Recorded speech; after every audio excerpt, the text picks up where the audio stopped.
Mic check 1 2 3. Mic check 1 2 3 4 5 6 7 8 9 10.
Mic check 1 2 3. Mic check 1 2 3.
Mic check 1 2. Mic check 1 2. Test 1 2. Mic check 1 2 3 4 5 6 7 8 9 10.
And good afternoon, and I guess still good morning, and welcome inside Nobby's Ballpark on the campus of Case Western Reserve University as the Case Western Reserve University Spartans, 12-5 on the season, looking to wrap up a series against the University of Chicago with a doubleheader here today, and we are just about set to get going here with Game 1. I'm John Schwartz, bringing you play-by-play coverage of today's game, and without further ado, let's go ahead and get you the starting lineups, beginning with the batting order for the University of Chicago, which is 1-11 on the season.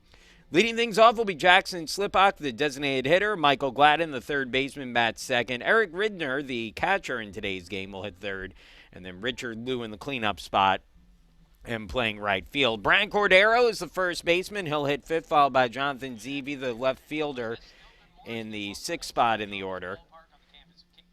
It'll be Brady Miller, the second baseman, hitting seventh. Shortstop Jack Sharp batting eighth. And Brandon Jervik, the center fielder, hits ninth.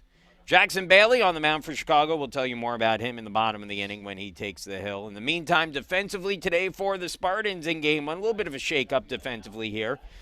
At first base, Dane Camphausen. Second baseman is Franco Alonso. The shortstop will be Grant Price, making his first start of the year. And at third base, it's James Powers. In the outfield, Logan Andreyko in left. Center fielder is Connor Stevenson. And the right fielder is Nick Harms. Doing the catching today is Jack Anderson. And on the mound is the sophomore from New Albany, Ohio, Archer Stankowski, who is 2-1 on the year with a 3.50 ERA through 4 starts. In those 4 starts, he's thrown 18 innings, giving up 16 hits for a .232 opponent's batting average. He has walked 10 and struck out 19. Stankowski ready to get things going here against the all-righty lineup for the University of Chicago, beginning with Jackson Slipak, who takes a called first strike, and we are underway with an 0-1 count on Slipak.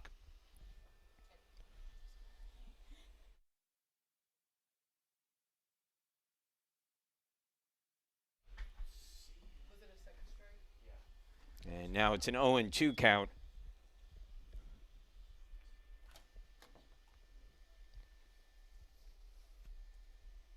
Now the 0-2 pitch on the way. Stankowski ready and delivers. And well outside with that one. A little off on his release point there as it got away from him, and the count goes to 1-2.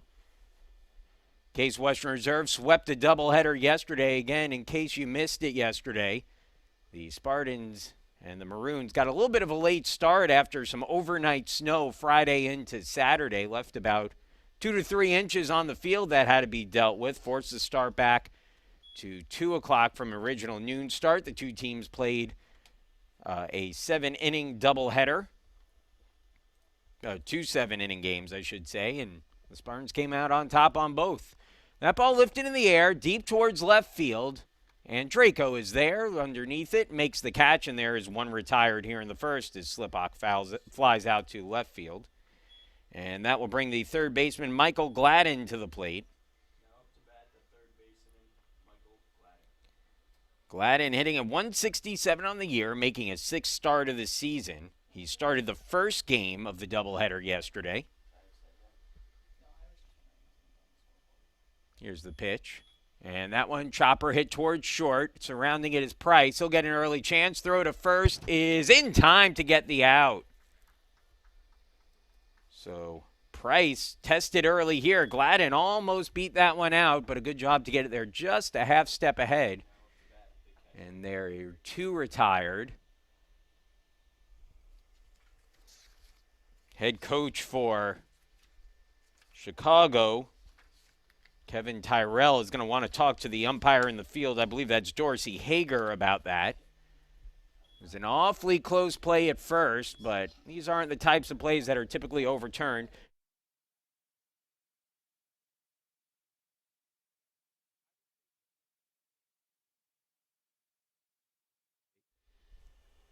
I didn't hit anything, and it was too.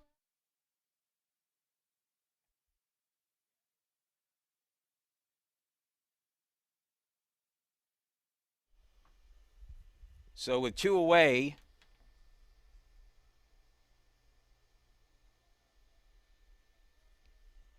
Stankowski looking for a quick first inning. That one down low for ball 1 to Eric Ridner.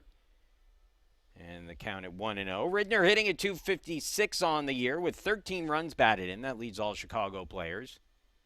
Hitting here with the bases empty, 2-0. Ridner caught the first game of the doubleheader yesterday and then played first in the second game.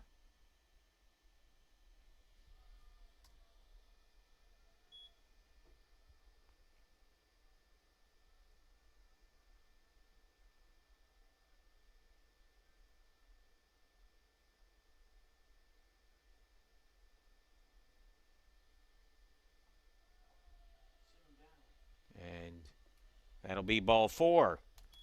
So Ridner with a 4-pitch walk against Stankowski. He's on with 2 away.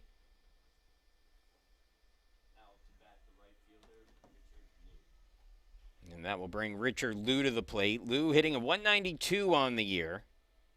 Starting in right field. He started all 3 games of the series in right, and he takes a called first strike, 0-1.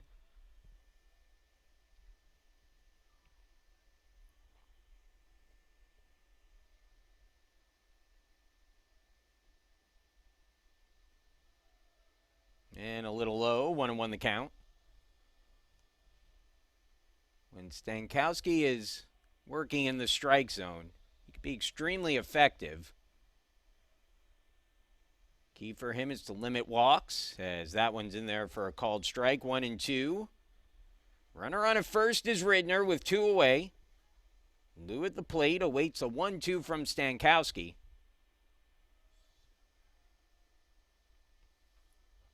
Comes set on the hill. Here's the pitch. And misses inside with the fastball. Good velocity on the fastball for Stankowski, who could get right up around 90.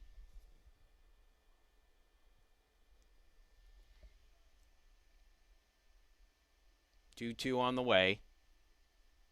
And just off that outside corner, full count, 3-2.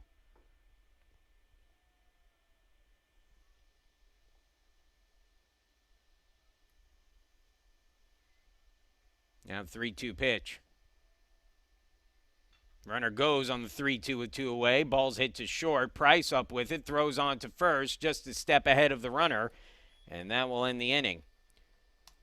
No runs, no hits, no errors, and a man left on in the first for Chicago. We'll move along into the bottom of the first inning, and the Spartans will come to bat for the first time today. And let's go ahead and get you the batting order for Case Western Reserve University here as they get set to get going. Logan Andreyko leading things off. He's batting at .377. Jack Anderson catching and batting second with a team-high .379 batting average. James Powers playing third base and hitting third, and then Nick Harms, the right fielder, in the cleanup spot. Dane Camphausen playing first base and batting fifth. Zach Carinci, the designated hitter, in the sixth spot today. Franco Alonso, the second baseman in today's game, hit seventh. Connor Stevenson playing center field and batting eighth, and then Graham Price, the shortstop, hits ninth. Defensively for Chicago today, at first base is Brian Cordero. Second baseman is Brady Miller. The shortstop is Jack Sharp, and the third baseman is Michael Gladden. In the outfield, left fielder is Jonathan Zevi. Center fielder is Braden Jerovic, and the right fielder is Richard Liu. Doing the catching, Eric Ridner, and on the mound is Jackson Bailey. Bailey, the righty, and a first year out of Princeton, New Jersey, attended Princeton Day School. 6'1", 180 pounds, and he's been off to a good start to his collegiate career. Despite an 0-2 record through his first 2 starts, he's pitched well, a 3.86 ERA. Through 11 2/3 innings, he has struck out 8, walked just 6, and allowed just 6 hits for a 146 opponent's average. So again, so far, he's been pretty accurate overall and has drawn a lot of not strong contact for the most part. At least that's what the numbers would tell you. And we'll look to get things going here for Chicago against the Case Western Reserve University team that has been swinging the bats well lately.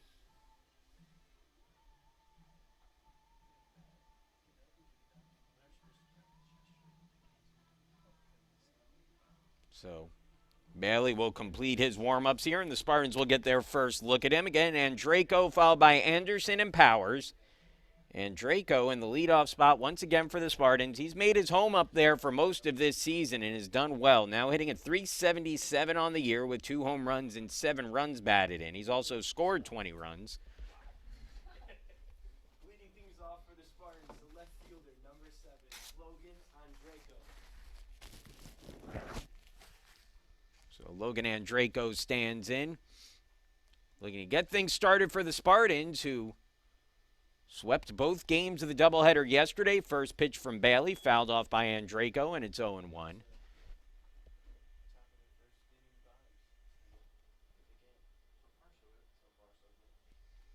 Now the 0-1 on the way. And swung on chopper, hit towards short. Early opportunity at shortstop for Sharp, who throws on to first in time to get the out, and there's one batter retired here. Ball not traveling particularly well, or at least hasn't to this point in the day. It's another cold day outside, although supposed to be warmer today than yesterday, and certainly much sunnier out. Pretty clear skies overall. Temperature right now approximately 34, getting up probably to about 44 as the day goes on. In the meantime, batter at the plate is Jack Anderson, who did a little bit of everything yesterday. Grounds that one to third, bobbled by the third baseman, who still throws him to first, just a step ahead of Anderson to get the second out of the inning. So 2 retired quickly here for Bailey, and now James Powers will be at the plate. Number 12, James Powers. Powers coming off a nice day yesterday. He's tied for the team lead with 22 runs batted in. And hitting at .342 overall on the season. First pitch on the way. And it misses outside for a ball, 1-0. Bottom of the first inning and scoreless.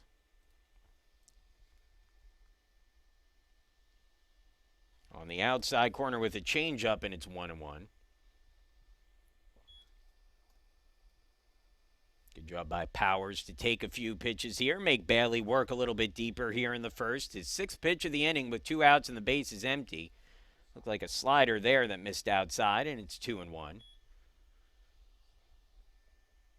After playing Powers to pull yesterday, today they're playing him a bit more to go the opposite way, which he did often. That one back up the middle, right to the second baseman, on to first in time to get the out, and a very quick inning for Bailey, who retires the side in order in the first. No runs, no hits, no errors, and no one left on base. We'll move along into the top of the second. Cordero, ZV, and Miller due up when we come back.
Welcome back once again. Case Western Reserve University in Chicago. Scoreless through a quick first inning, and now as we move to the second, 5, 6, and 7 up in the Chicago order. First pitch swung on by Cordero, hit in the air towards center. Charging in is Stevenson, and he'll make the catch for the out. One pitch, one away here in the second for Archer Stankowski. And that will bring up Jonathan Zevi to the plate. Zevi hitting a 125 on the year, 2 for 16 with a run batted in. Zevi starting the second straight game in left field for Chicago after coming off the bench in the first game of the doubleheader. And the first pitch taken down low for a ball, 1-0. Chicago is a team batting at 213 on the season. And so, again, if you're Stankowski here, you certainly want to work in the strike zone against this team today. That one fouled away. The Spartans' bullpen in relatively good shape after yesterday. I would imagine Tyler Horvath, who threw, I think it was 29 pitches yesterday, would be available for an inning or two if needed in one of the games today, as that's fouled back. 1-2. Jack Anderson pitched yesterday in the second game. Ended up throwing, where's he at here? 15 pitches. So, again, I think that's in case of emergency situation. Is a little comeback on that fastball by Stankowski. Catches the outside corner. His first strikeout of the game as he gets Zevi looking, and there are 2 gone in the inning. All that being said, I think ideal for the Spartans would be Stankowski gets them deep into this game today. He's certainly capable of it. He's pitched well this year. As the changeup catches the outside corner to Miller for a called strike, 0-1.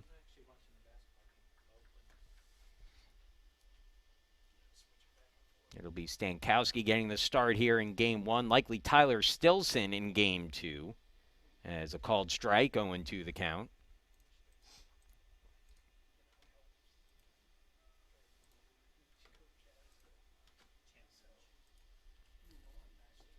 Stankowski looking for a quick inning ahead in the count. 0-2 with 2 outs and the base is empty. Misses outside with that one, and it's 1-2. Miller, a .316 hitter on the season, 6 for 19. All 6 of his hits singles. He's driven in 5. And swings and misses at that one. Strike 3. Back-to-back strikeouts to end the second for Stankowski. He's retired 6 of the first 7 batters he's faced, and we'll move into the bottom of the second in a scoreless game. Harms, Camphausen, and Carinci do up for Case Western Reserve. When we come back, it's scoreless between the Maroons and the Spartans.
Nick Harms set to lead things off here for the Spartans in the second inning of a scoreless game. Quick first inning for Jackson Bailey, who retired the side in order with 3 groundouts on 7 pitches. And Harms will step up to the plate.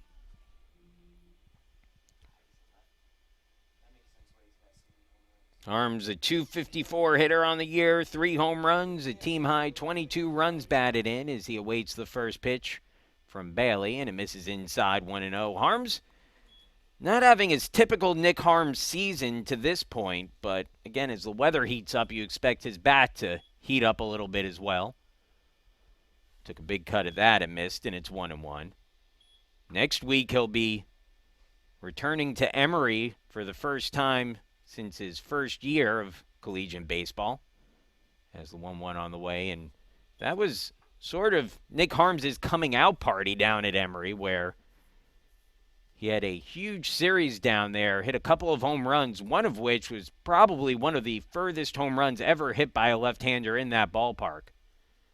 That one misses down low, 3-1. Harms hit a ball, and again, you'll see it on the webcast next week when the Spartans head down there. The softball field and the baseball field at Emory are back to each other. That misses outside. Ball 4 to Harms, and the Spartans have their first base runner of the day. But Harms hit a ball that landed at roughly about second base on the softball field.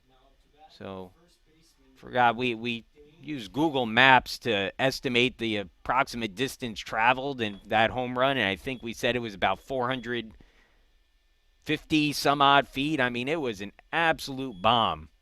Harms going on the first pitch. Throw goes down to second, not in time. And Nick Harms with his team leading 6th stolen base of the year as Camphausen takes a ball at the plate to bring the count to 1-0. Dane Camphausen hitting a .279 on the year, team high 4 home runs. He's driven in 15, a chance for his 16th run batted into the year if he can get a base hit here. Takes that inside, and it brings the count to 2-0.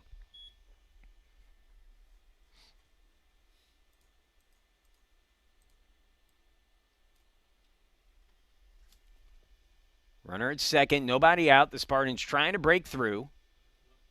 And a little outside, 3-0. And all of a sudden, Bailey, after a very efficient first inning, struggling to find his control here in the second. He walked Harms on 5 pitches, and now behind in the count 3-0 on Camphausen with Harms at second base after the steal. Here's the pitch. And Camphausen takes it down low, ball 4. And so first and second now with nobody out. And that will bring Zach Carinci to the plate. Carinci hitting a .270 on the year. Again, a bit of a slow start for him, but he's come on strong lately. Had an early 2 RBI single in the first inning of the second game yesterday. First pitch on the way. Misses down and out for a ball, 1-0.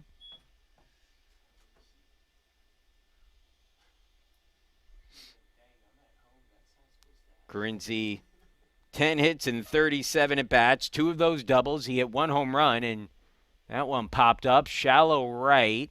Going back is the second baseman, and making the catch on the play is the second baseman, Miller. No infield fly rule called on that one because the second baseman never really settled underneath it until the very end. So that's one of those tricky tweener plays.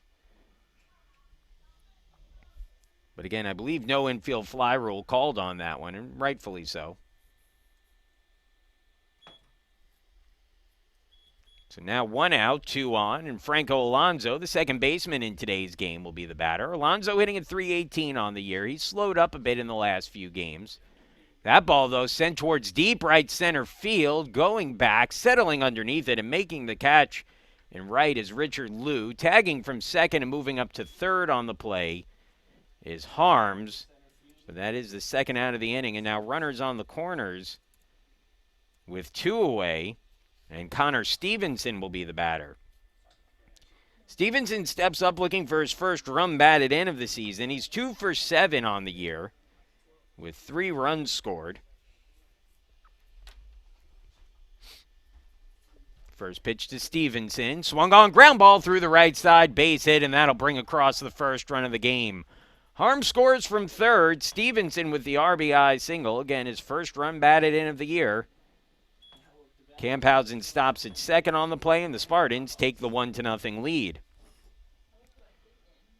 So, an RBI for Stevenson, who gets the start in today's game in center. And now coming up to bat will be Grant Price, who will be looking for his first hit of the year. Price making his first start of the season at shortstop in today's game. And he takes that pitch down and in, ball 1. Stevenson just 1 at bat thus far this season. He's 0 for 1. Arterburn getting a break in the early game today. He'll probably see action in the second game as that one hits softly down the line at third, and Gladden, the third baseman, unable to get to it. And so the count now at 1-1. First hit of the game for either team there is Stevenson with the single. He now stands at first. Camphausen at second with 2 outs. The pitch, and Price sends that one foul down the line and left, and it's a 1-2 count on Grant.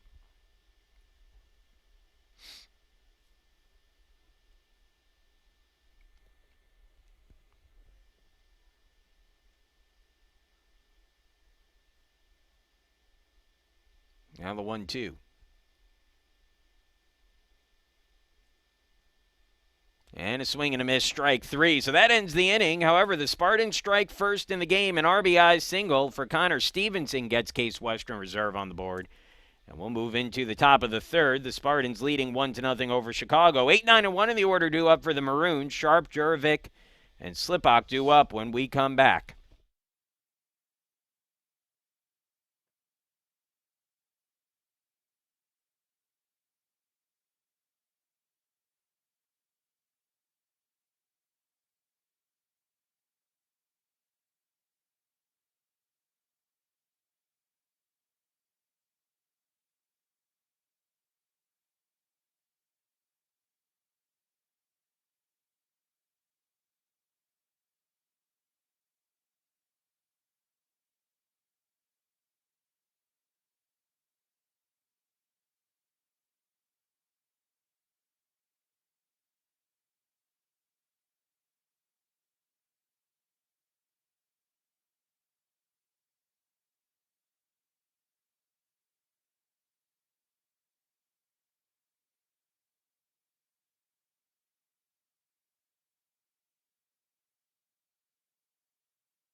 Welcome back once again. Case Western Reserve. With a 1-0 lead, Stankowski back on the mound. Gets Sharp to send one foul and out of play down the line and right, and it's an 0-1 count. Sharp, Jurevich, and Slipok due up this inning. Sharp batting at .269. I believe he had his average over 300 at one point yesterday, as that one missed a little low, 1-1. Sharp making his 10th start of the year. He's 7 for 26 on the season. We've seen him at short and third so far this weekend. Breaking ball missed a little outside to bring the count to 2-1. Sharp has drawn 8 walks this season. That leads all Chicago players, and he has a .457 on-base percentage. Called strike there, and the count evens at 2-2. Good job to frame that one on the outside corner by Jack Anderson. And now a 2-2 pitch up coming from Stankowski, who has yet to give up a hit in this one through the first two. That one misses down low. He's had just one base runner through the first 2 innings, issued a walk.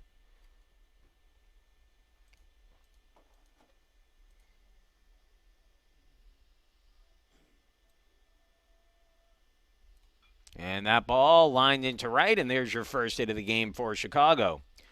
So Sharp with a single to right field. He's on with nobody out, and that'll bring the 9-hitter, Braden Jurevich, up.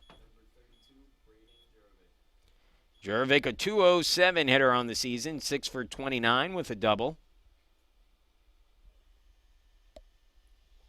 Spartans slide into double play position in the infield, pulling the corner infielders in a shade. Back and towards second base in the middle, as that one's a called strike to Jurevich, 0-1.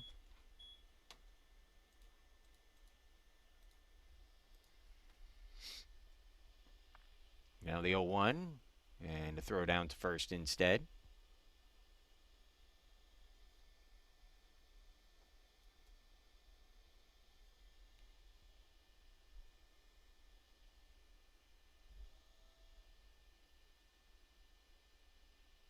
Called strike, throw down to first, and not in time. Count goes to 0-2 on the plate. Looks like, and again, tough to judge from up here. We can't hear the conversations, but maybe seen a couple times already today where some of the Chicago hitters have turned and asked for some clarification on where some of these called strikes have been in the strike zone from the home plate umpires. That one's in the dirt. Low for a ball, 1-2.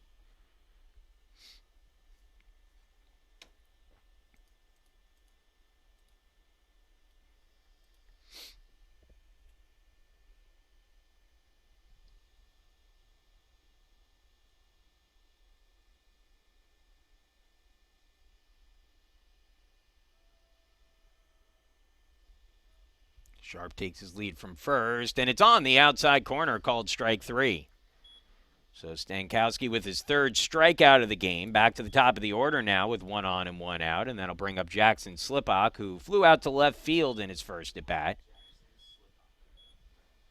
Slipak hitting at .326 on the year, 15 of 46. He scored a team-high 10 runs, has a home run and a triple to his name this season. That ball in the dirt skips away and will go all the way to the backstop. And with that, Sharp, who represents the potential game-tying run, moves up to second base.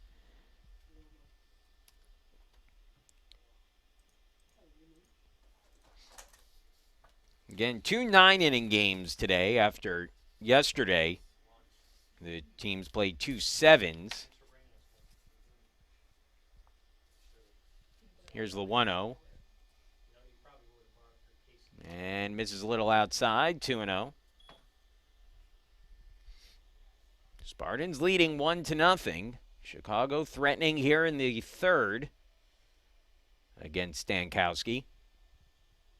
2-0 the count on Slipak. Here's the pitch from Stankowski. And that's popped up, first base side and out of play, 2-1.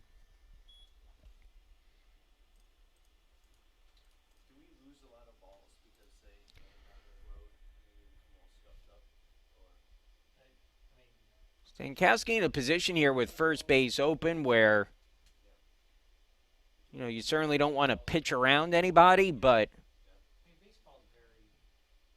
you can make some aggressive pitches here, I would say, as a swing and a miss, strike 2. The last thing you want is behind in the count, which he no longer is, but behind in the count to try to just lay one in there, and that ends up being an easy single for Slipak. The 2-2. And a swing and a miss as he chased the high fastball, strike 3. 4 strikeouts now for Stankowski. And the batter now will be Michael Gladden, who will hit here with 2 away and the runner in scoring position. Gladden grounded out to short on a close play of first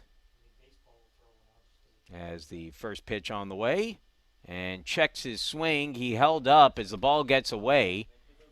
Anderson keeps an eye on the runner now at third in Sharp, but it goes as a wild pitch. See if they check out to the field to see if the batter swung at that. It doesn't look like they will as the count goes to 1-0.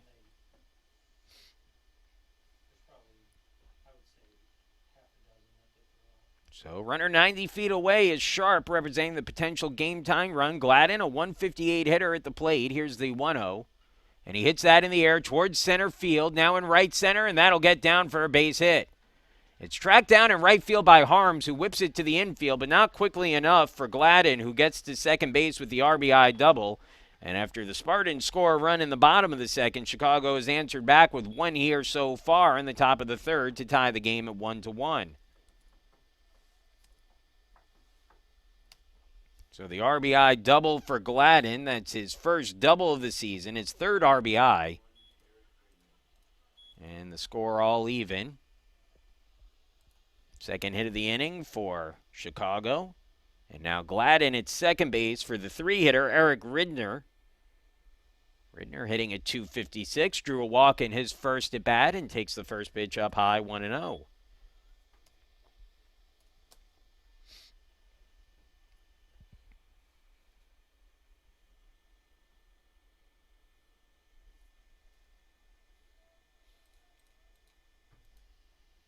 And a swing and a miss, 1-1.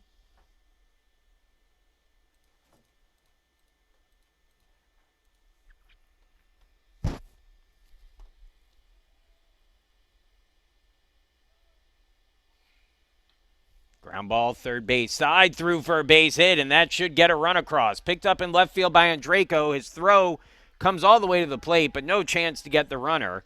And it's an RBI single for Ridner, his team leading 14th of the year, and that gives Chicago the lead. It's now 2-1. So a couple of two-out runs for the Maroons, and Chicago takes the lead here in the third. Third hit of the inning now for Chicago against Stankowski. And that will bring up Richard Liu to the plate. Liu first pitch swinging, grounds it to third. Powers with it. He'll go the short way to second, and it's off the bag. And the error will allow the runners to both be safe. So Liu put the first pitch in play. He reaches on a fielder's choice. An error charged against the Spartans on that one. No hit on the play.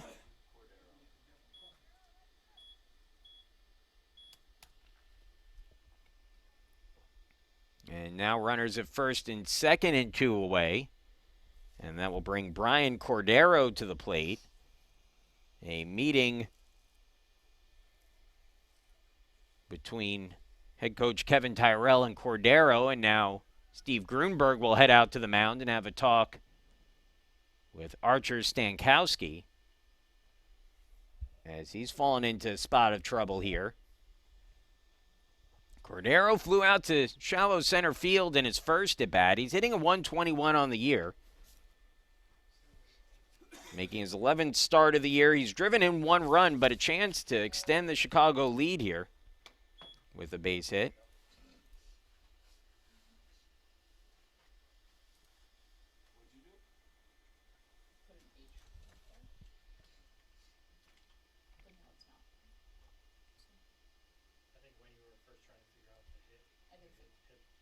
So the meeting on the mound broken up. First mound meeting of the day for the Spartans.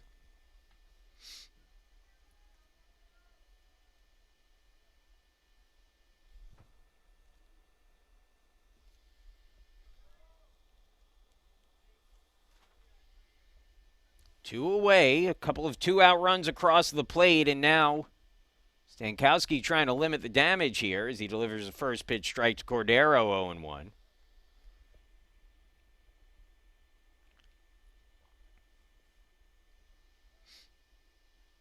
Here's the 0-1 offering. Called strike, 0-2. So a good response thus far for Stankowski in this at-bat, and we'll see if he can finish things off here. Looking for one more strike to get his team back to bat here, now trailing by a run. The pitch in the dirt, and a great job by Jack Anderson to keep it close. Runners can't advance as the count goes to 1-2.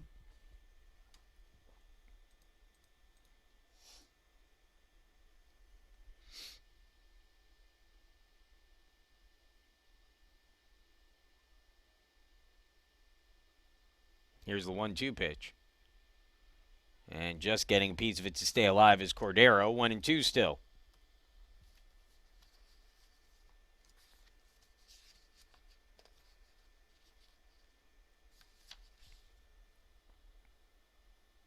Cordero, the first-year player out of Davie, Florida, American Heritage High School. The 1-2. Down and out, 2-2.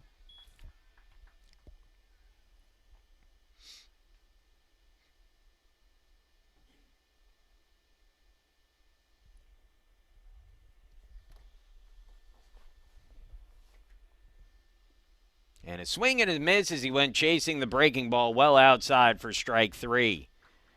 So Cordero down swinging. That ends the inning, but Chicago strikes for a pair of runs on 3 hits and an error. And that will make it a 2-1 Chicago lead as we move into the third. Top of the order for the Spartans to face Bailey. It'll be Andreyko, Anderson, and Powers due up. Looking to start the comeback here when we return.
Well, Chicago with the 2-1 lead here in the early going of this one. And I believe we have a new pitcher on the mound. Indeed, so this will be Kirk Waller who will take over for Bailey.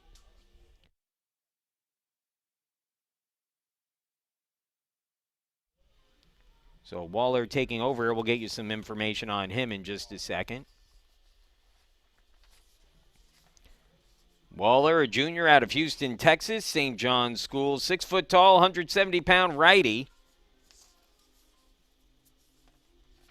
Waller warming up here. Making his 5th appearance out of the bullpen this season, Waller, a 12.60 ERA through 5 innings of work. He's given up 9 hits, 9 runs, 7 of those earned, walked 2, struck out 3. Opponents are hitting .360 against him this year. And he will face the top of the Spartans order here in the 3rd. It's interesting for, as well as Bailey pitched in the game, that Chicago is making the change here. Bailey went 2 innings through just 24 pitches, gave up a run on a hit, 2 walks, and a strikeout. As that one sent high and foul by Andraco, 0-1. It's a Chicago team that, again, is still struggling to find some reliable arms this year, and Bailey has been one of their more reliable this season.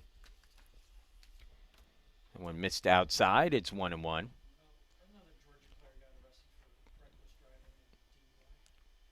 The 1-1 on the way. And that ball lifted in the air, shallow left, coming in and making the catch in left field is Zevi for the first out. 1 gone.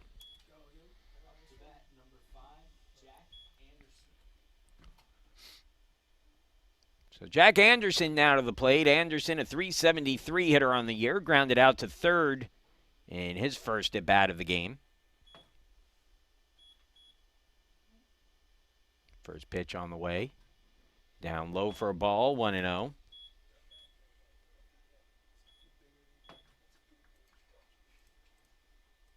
Now the 1-0. Down and out, 2-0. Anderson to the plate, powers out on deck. With 1 out and the base is empty here in the 3rd. The Spartans trailing 2-1 to Chicago. And that one topped back to the pitcher Waller. He should have a play at first. Underhands it over to Cordero to get the 2nd out of the inning. And Anderson retired, so 2 quickly gone here in the 3rd, and that will bring James Powers to the plate. Powers grounded out to the second baseman on a ball hit up the middle, his first trip to the plate. Again, after yesterday playing Powers to pull the ball, today they'll play him to hit it to the opposite field. And again, spoke about this a little yesterday on a situation like this when you're shifting. Some of the onus falls on the pitcher to execute. That one deep in the hole, the second baseman with it. No chance to get Powers at first. And he's on with a single. And that will put Powers on at first base with 2 away and bring Nick Harms to the plate. We'll see if Powers is moving here.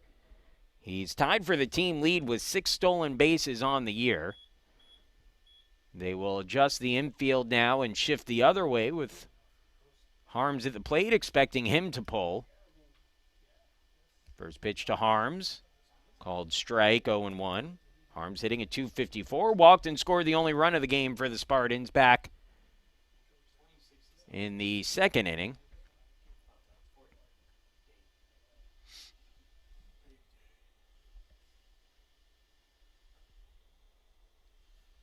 And that misses for ball 1, 1-1.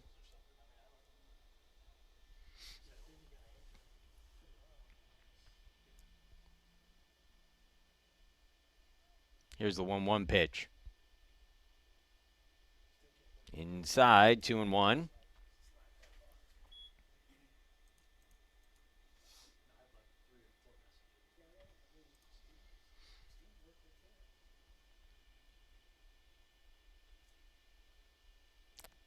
2-1 on the way. Ground ball through the right side of the infield for a base hit. Powers will go to third. A great throw down the line, but not in time. And moving up to second on the throw is Harms. Well, it has been on display here, but if you give the Spartans an inch on the base pass, they'll take a foot, and that's what they've done all week with really good base running. And a heads-up play there by Harms as the throw from the right fielder came directly to third base, and that allowed Harms to move up on the throw. And so now 2 in scoring position.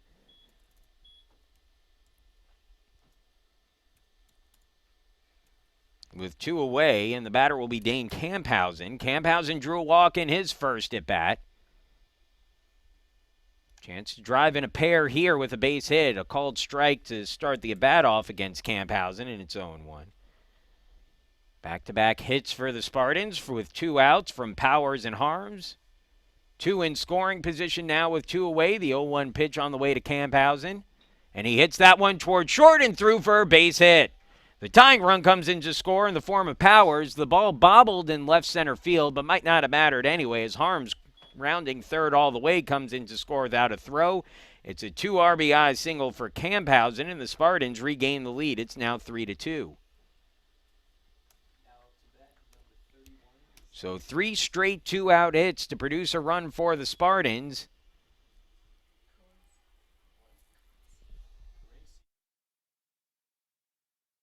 And that's a called strike, 0-1.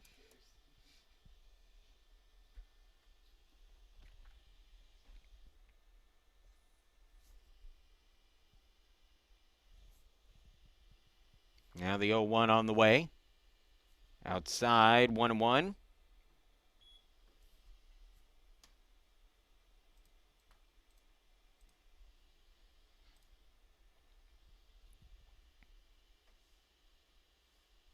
Carinci hitting at 263, popped out to second base his first time up, lines that one down the line at first, but foul, and it's 1-2.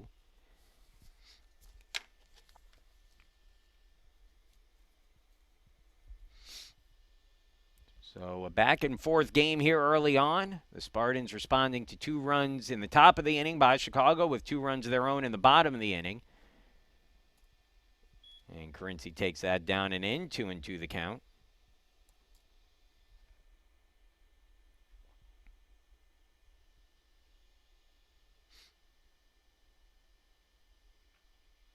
Up and in, full count 3-2. So 3-2 count, 2 away. That'll give Camphausen the early start from first with Carinci at the plate. Here's the 3-2. And Carinci pokes that one into shallow right, coming in and making the catch is the right fielder Lou. And that will end the inning. But the Spartans score 2 on a 2 RBI single for Dane Camphausen in case Western Reserve has regained the lead. It's 3-2 Spartans as we move into the 4th. 6, 7, and 8, and the Chicago order due up. ZV Miller and Sharp when we return.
Case Western Reserve University leading 3-2 over the University of Chicago. First of 2 games here today. The third of 4 games this weekend is the first pitch from Archer Stankowski, who's working with a 1-run lead once again.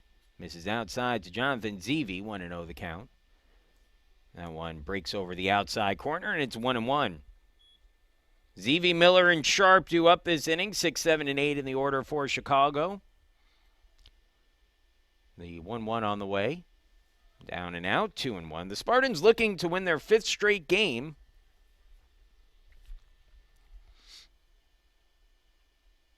Also be the team's 7th in their last 8 as they continue to heat up. And what has been a good start to the year for the Spartans. That one missed down and out, and it's now 3-1. Hoping to keep it going here. Get a couple wins before the start of conference play. Next weekend, as Case Western Reserve will be down at Emory. That ball in the air, right field. Harms has it lined up and puts it away for the out. And Zevi retired for the first out of the inning.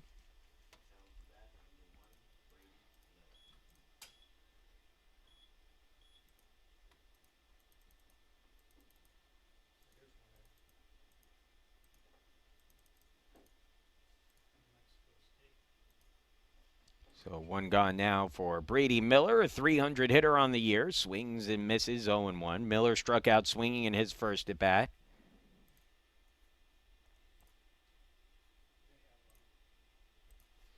Now the 0-1 on the way. Called strike, 0-2.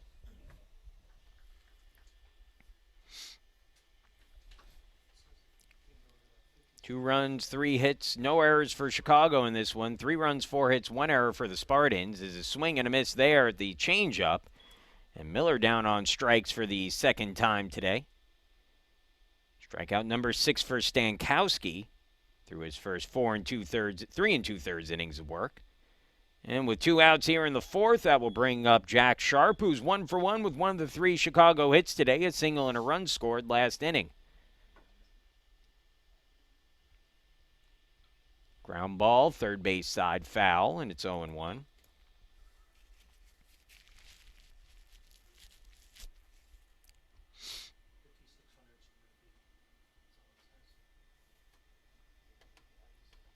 Now the 0-1 pitch. And a little low, 1-1. Stankowski now up to 62 pitches with 2 outs here in the 4th. Here's the 1-1. Down and in, 2-1.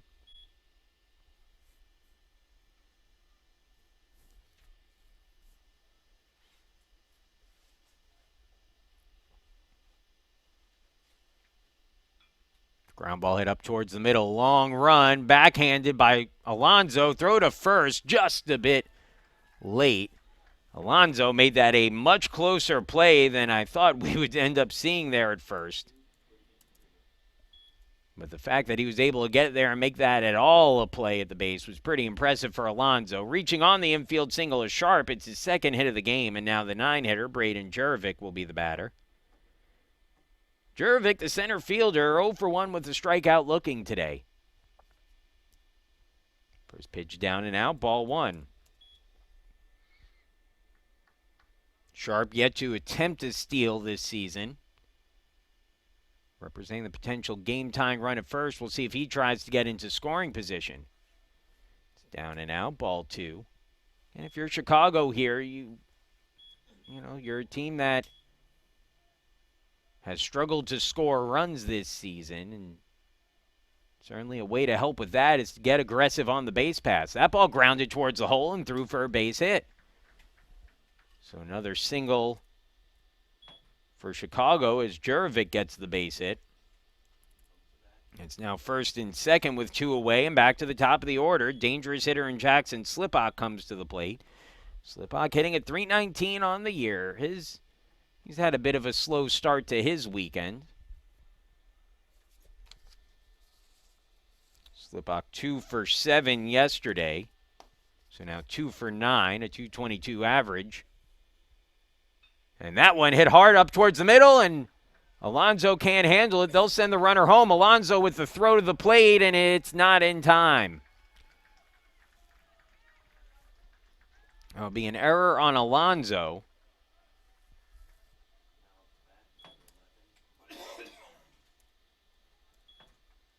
That allows the run to come across.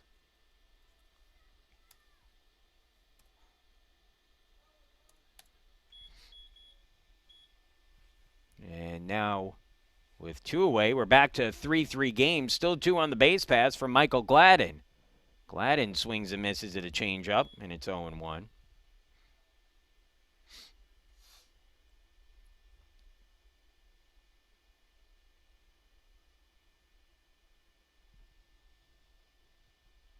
Now the 0-1 pitch.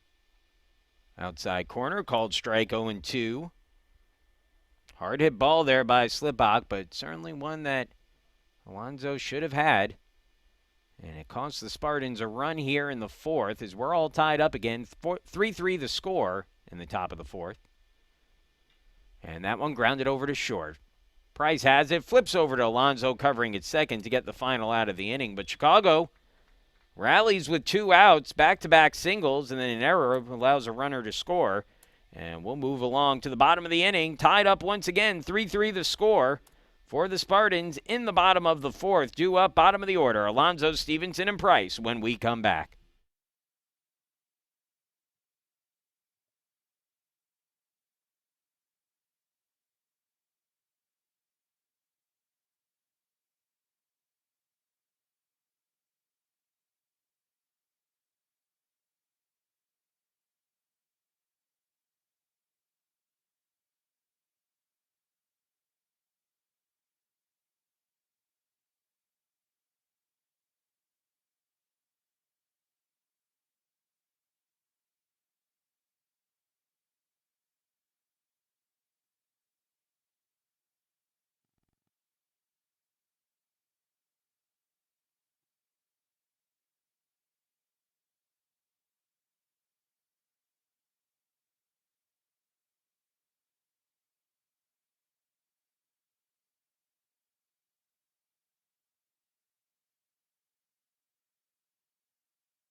Franco Alonso takes a called first strike to bring the count to 0-1 on the Spartans' second baseman. Waller out for his second inning of work, gave up 2 runs last inning.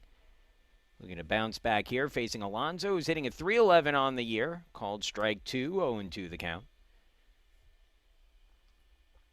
Alonso's seen a lot of time in left field recently, getting the start at second base here today. Awaits the 0-2 pitch. And the slider misses outside, 1-2.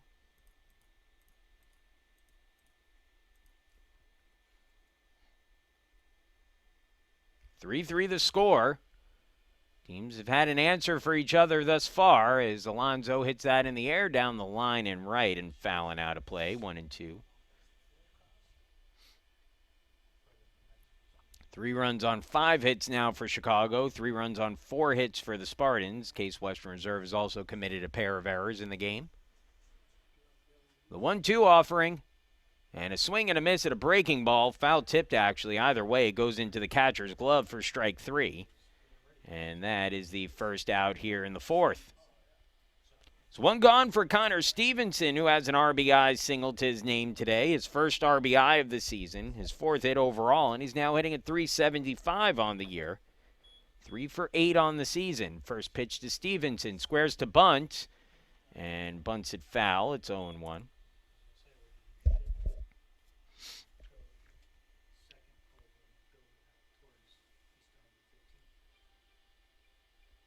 Base is empty for Stevenson at the plate. Good base runner, so if he could get on, even with a bunt, he's got an opportunity to steal a base.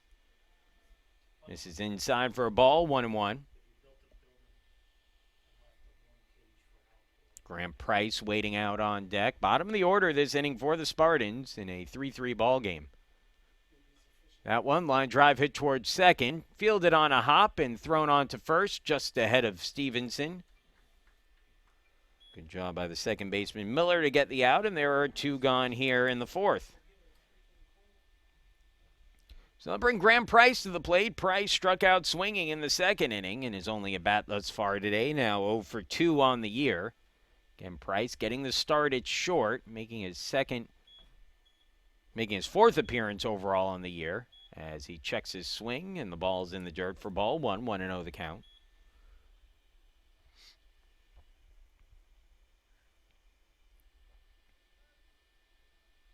One 0 pitch coming from Waller, pitching in his 2nd inning of relief. And that one misses inside, 2-0. Pardon me, they say 1-1 the count.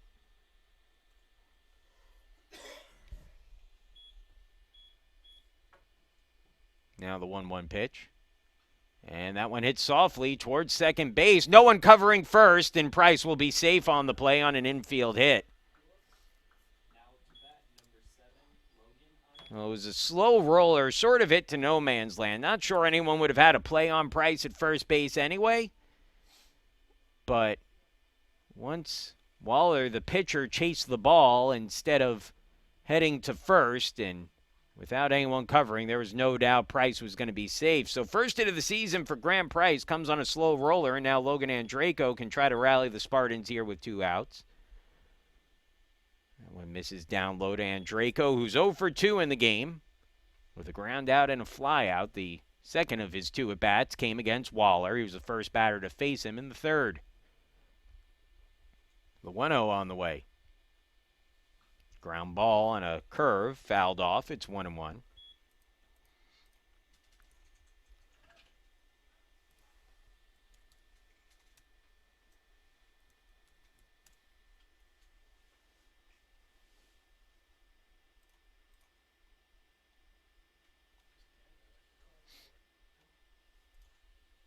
And that one hit in the air, down the line and left, and it will tail just foul.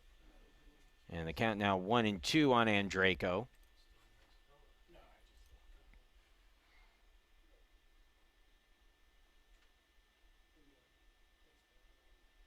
Mentioned that the Spartans will begin conference play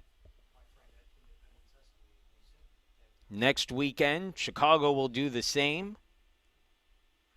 They'll face Illinois College next weekend on Friday and Saturday in their first Midwest Conference game.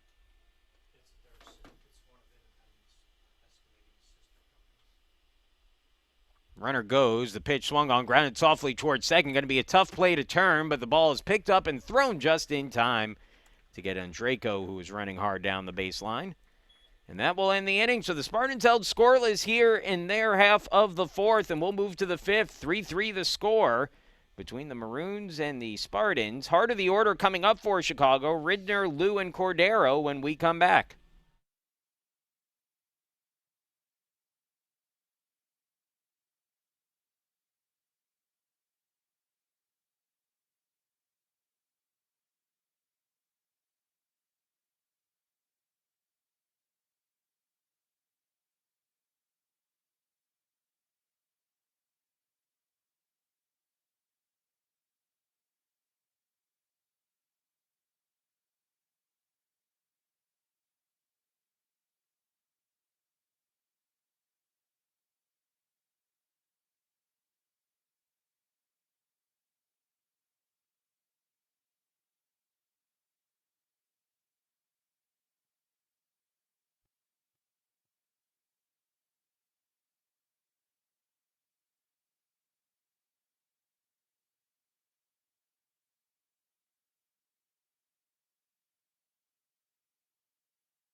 Heart of the order this inning for Chicago. The Maroons with 2 runs in the third, 1 in the fourth. We're all even here. 3-3 the score. Stankowski trying to put up a 0 here in the fifth.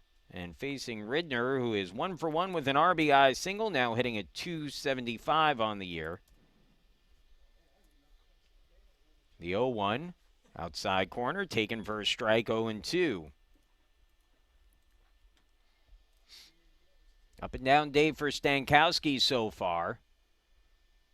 His 0-2 pitch on the way. And in the dirt for a ball, 1-2.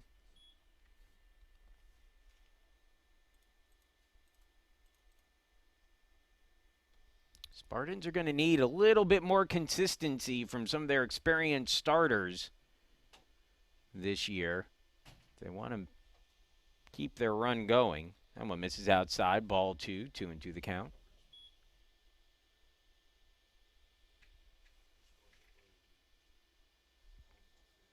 Two from Stankowski. Down and away, full count 3-2.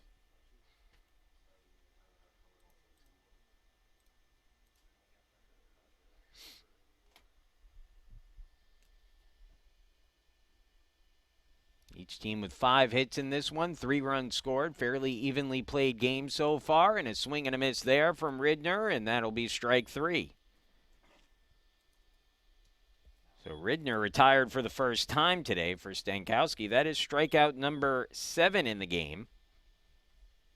And Matt Englander coming out to have a talk here with Stankowski. Usually, Englander only comes out if he's going to make a pitching change, and so let's see. What happens here is Englander sends the entire infield back. Clearly something he wants to say to Stankowski here to get across a message. I don't believe we're looking at a pitching change at the moment.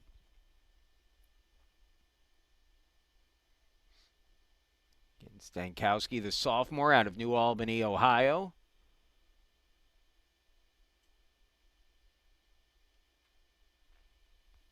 Talking about the Spartans pitching staff, they've gotten some really good contributions so far in that starting rotation from a couple of first years in Quinn Saunders and Tyler Stilson. Stilson, we're expecting to start game 2 here today.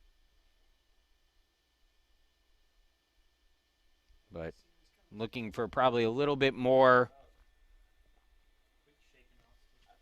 from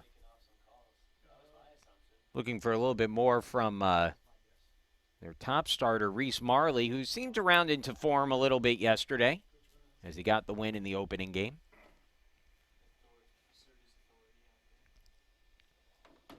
So 1 out, base is empty. Richard Liu will be the batter. Liu 0 for 2. And a called fastball for a strike, 0-1. Stankowski now up to 78 pitches. Again, no action in the bullpen. Stankowski's a guy who could get over 100 pitches in a game. That one missed outside. Count evens at 1-1.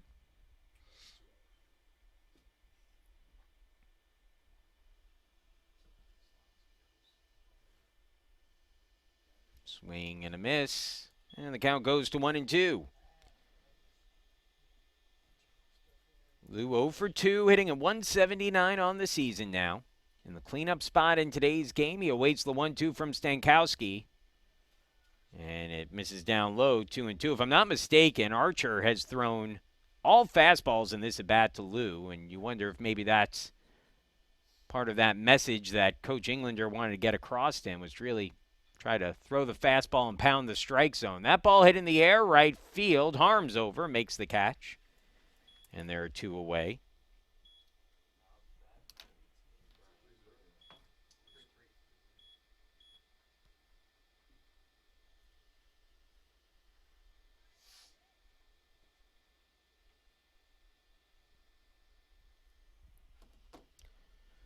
So 2 gone now. The batter will be Brian Cordero, 0 for 2 with a fly out and a strikeout swinging. Takes a cut and a miss at a pitch down and away there, and it's an 0-1 count.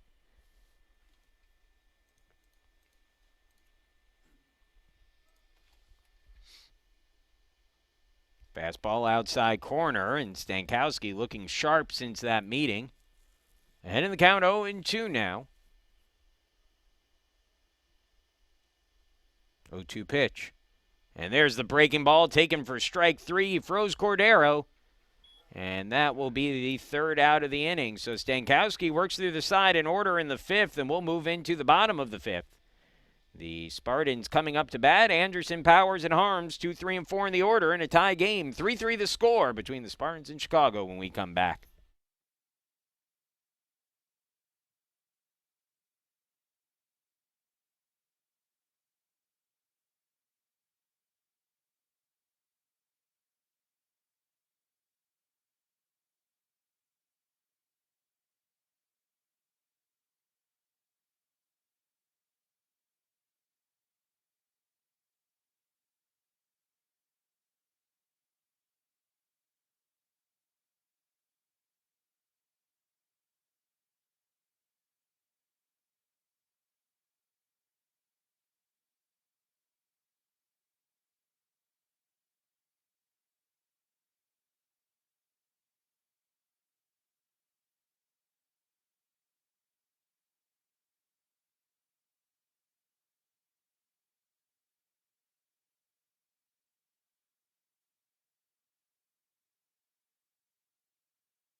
New pitcher on the mound for the University of Chicago is Phil Hogan, so clearly a staff day today for Chicago. Hogan, 1-1 on the year with a 6.52 ERA, 3 appearances, including a pair of starts. He's gone 9 2/3 innings, giving up 14 hits, 7 runs, all of them earned.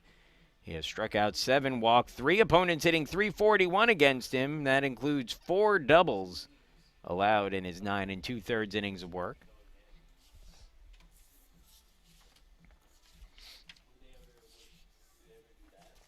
Hogan, the senior right-handed pitcher out of Fairfield, Connecticut, Fairfield Ward High School. 6'1", 175 pounds, and he will look to keep this game tied and give his bats a chance here in the bottom of the 6th, or top of the 6th. Again, it is a full 9-inning game, anticipating playing 2 full 9-inning games today between these two teams. Jack Anderson will lead things off here for the Spartans against Hogan. Anderson 0 for 2 today. A couple of ground outs, one back to the pitcher, one to third base. And takes a big cut and a miss at the first pitch he sees. 0-1. Mentioned yesterday, Jack Anderson did a little bit of everything. He caught 13 innings, had a couple of hits, including a triple. And then in the 14th inning of baseball, he ended up coming out and closing out the game with a scoreless inning. Big turn at first for Anderson, who bloops one into shallow right that no one could get to, and there's a base hit for the Spartans to start things in the 5th. And the leadoff man is on for Case Western Reserve for James Powers, and again, we'll see if Anderson is running here. The Spartans, despite being on the bases relatively limited here so far today, have been aggressive base running. We've seen them in motion a few times. One stolen base, that belonged to Powers. Is that one swung on? A fake bunt and then sent through the hole. Hit and run by Powers. And executed perfectly there. The old butcher boy play at the plate by James Powers puts men on the corners. So Anderson moves to third. First and third now with nobody out after back-to-back hits to start the 5th. And now Nick Harms to the plate. Harms has accounted for 2 of the 3 Spartan runs in the game. Walked and came around to score in the 2nd. Singled and came around to score in the 3rd. Batting here with 2 on and nobody out. First pitch on the way to Harms, who's hitting a .265 on the year. Misses outside, and it's a 1-0 count.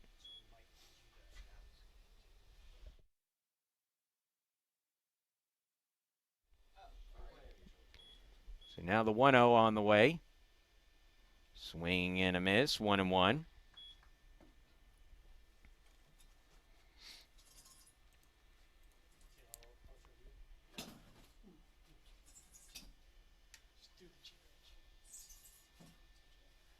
Now the 1-1. Well up and out, 2-1. So Hogan into the game in immediate trouble here after giving up base hits to Anderson and Powers.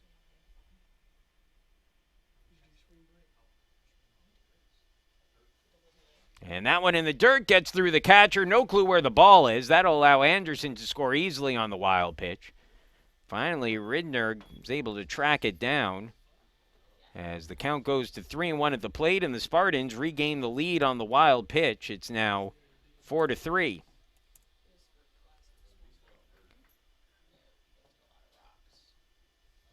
So runner still in scoring position with nobody out. Powers now at second base for Harms. The 3-1. Powers running and a swing and a miss at a big curve there from Harms. But moving up to third on a steal is Powers. And now he's just 90 feet away. Chicago will bring the infield in with nobody out in a 3-2 count. And that one hit in the air deep towards right center field. Over to get it is the center fielder, and making the catch out there is Jurevich. Tagging from third and scoring without a throw is Powers, and the Spartans add on another run on the sacrifice fly from Harms. It's Harms' team leading 23rd run batted in this season, and the Spartans now on top 5-3.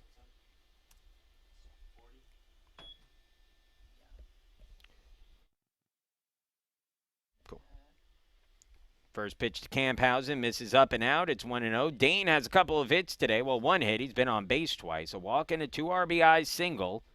His average up to 290 on the year. Misses up high for ball 2, 2-0. So base is empty with one away now for Camphausen. Down and out again, 3-0. Well, that's the issue with going with a bullpen game like this, like Chicago has done. And I think they're forced to a little bit based on some of the guys they have available to them. But, you can take out a pitcher who's been effective and maybe just run into a guy who's having a bad day or is a bad matchup or whatever it might be. And all of a sudden you give up a couple runs here, a couple runs there, and you find yourself down. So now at the plate is Zach Carinci, 0 for 2 in the game today as it misses outside, ball 1.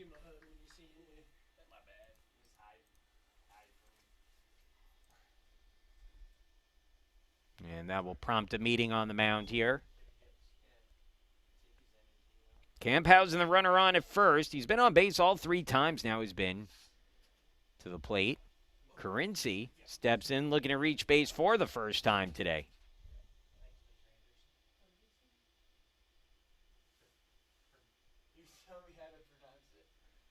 The 1-0 now after the brief meeting on the mound.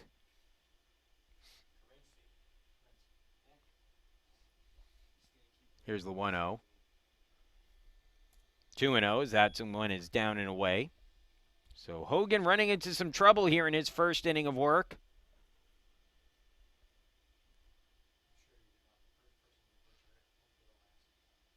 Inside, ball 3, 3-0.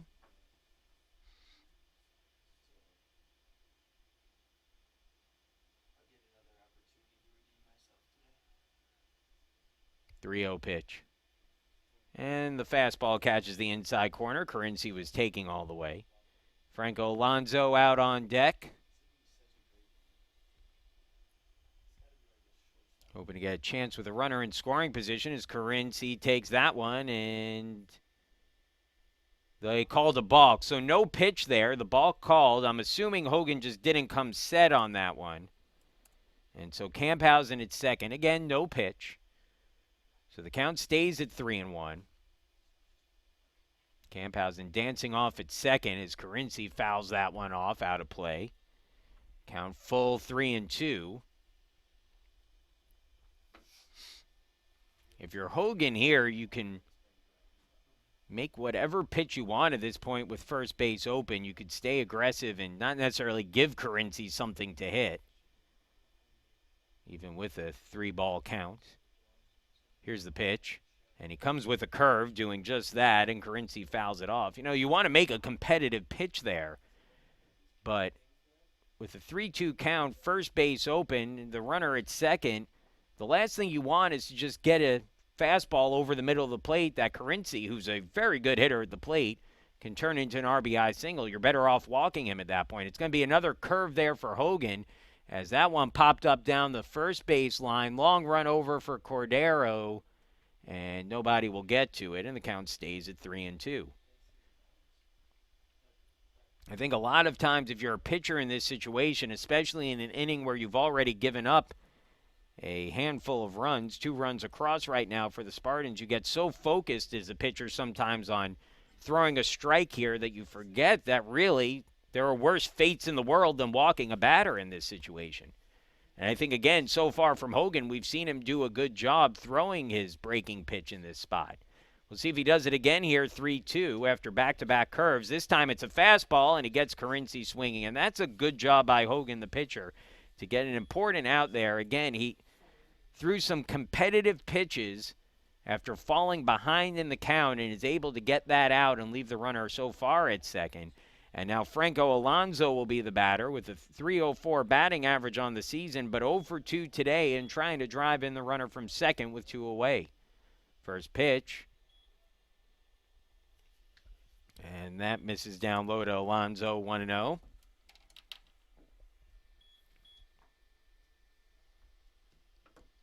Now the 1-0 on the way. Outside, 2-0.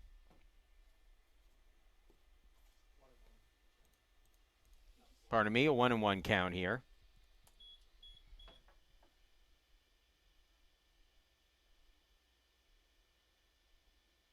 Now the 1-1.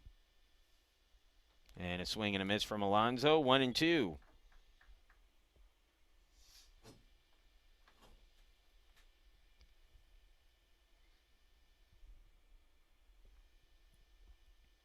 One-two offering to Alonso. Swung on, grounded foul. Count stays at 1-2.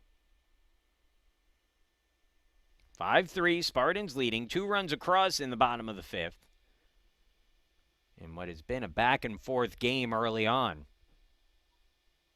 Alonso at the plate looking for his first hit of the game, hoping to drive in Camphausen from second. The 1-2 on the way. And that one lifted in the air, deep towards left center field. See if anyone can catch up to it. Over is the center fielder, and making the catch on the run is Jervik for the final out of the inning. So the Spartans score 2 in the frame on a pair of hits. They leave one man stranded, and we'll move into the 6th with a 2-run lead for Case Western Reserve. It'll be the 6, 7, and 8 hitters this inning for Chicago. ZV, Miller, and Sharp due up when we return. 5-3, the Spartans on top.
Welcome back once again. Case Western Reserve leading now 5-2. 6, 7, and 8 in the order. ZV, Miller, and Sharp to face Stankowski, who begins the inning with 85 pitches and misses with his first 2 to bring the count to 2-0.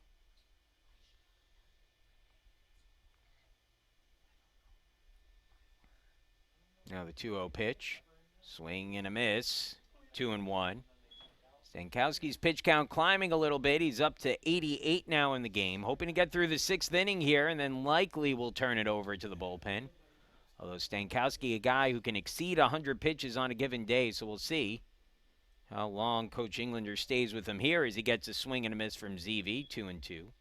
ZV batting at 111 on the year, 0 for 2 in the game. The 2-2. And a little off that outside corner. Full count, 3-2.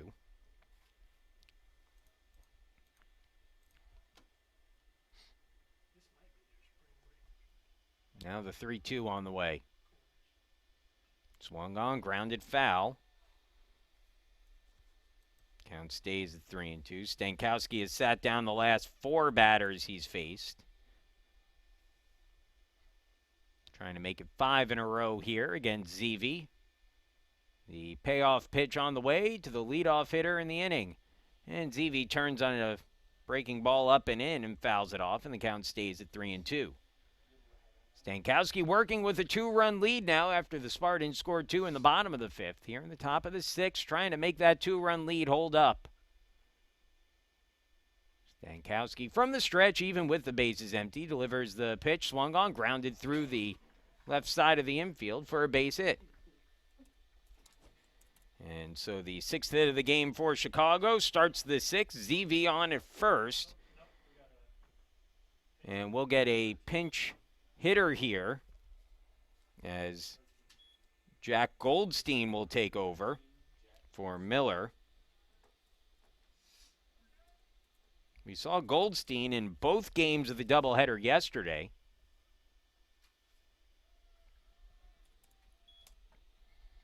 As he takes ball 1-0. Goldstein hit out of the cleanup spot for Chicago in yesterday's game. As that one topped towards third. Powers only plays at first. Gets it there in time for the out. Moving up to second is ZV. And with 1 out, now runner in scoring position for the Maroons. And that will bring Jack Sharp to the plate. Sharp 2 for 2 in the game. A single in the 3rd and a single in the 4th. His average up to .321 on the season. He's now Chicago's leading hitter this year with that .321 average. He scored 2 of the 3 Chicago runs. Has a chance to drive one in here with a base hit. First pitch. A little low, and it's 1-0.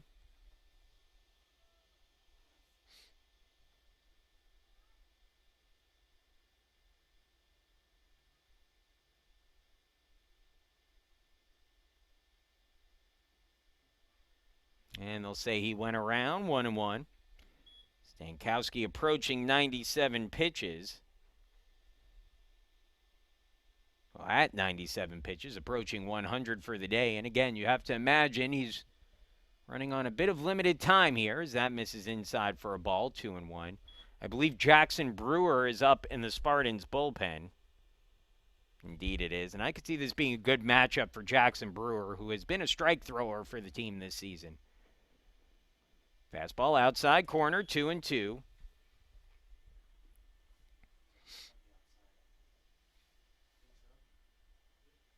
So 2-2, 1 away. Runner at second base for Chicago, trailing by 2, 5-3 the Spartans leading. 2-2. And just getting a piece of it to stay alive there on the 100th pitch of the game from Stankowski. Sharp fouls it back, and the count stays at 2-2. Stankowski looking for his 3rd win of the season, currently in line for it, but the potential game-time run at the plate. And that one misses for a ball, 3-2.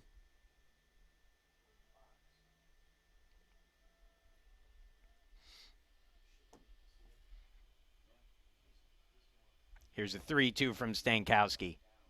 And in the air, shallow center field. Stevenson there, lines it up. Runner tags, but he'll start to go, and boy, almost got him going back towards second as the throw came behind him. So ZV lucky that he got back in time, and that'll be the 2nd out of the inning, and bring Braden Jerovic to the plate with a runner in scoring position and 2 away.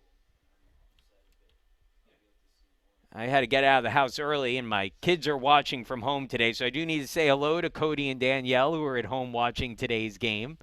I believe they're having lunch currently, so hello to you guys, as that is in there for a called strike. Apparently, my son Cody is screaming into the video right now, asking me to say their names, so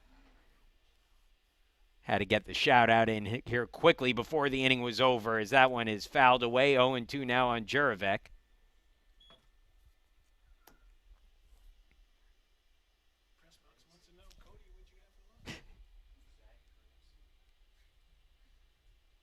We got to figure out the inquiring minds in the press box want to know what was for lunch today for Cody and Danielle. So that one fouled off into one of the trees down the right field line, out of play.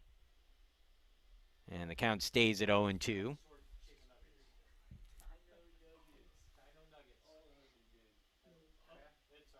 0-2 the count now. Stankowski ready. Roxon delivers the pitch.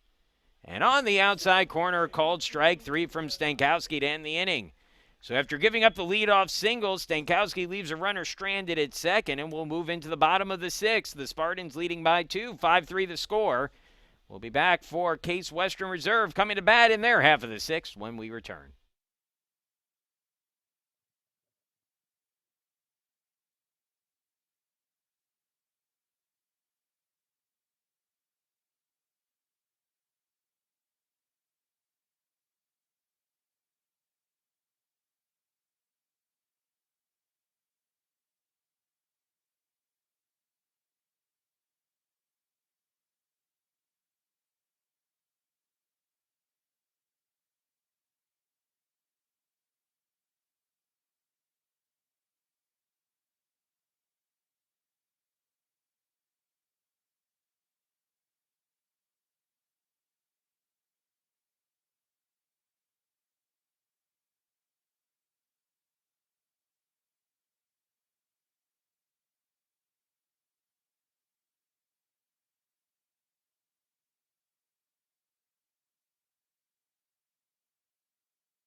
Connor Stevenson set to lead things off here as we begin the bottom of the 6th inning. And he takes ball 1 from Phil Hogan, who begins his 2nd inning of work. Count goes to 1-0 on Stevenson, and now 1-1. Stevenson drove in the first run of the game with a single back in the 2nd inning. He's also grounded out to second, so 1 for 2 in the game.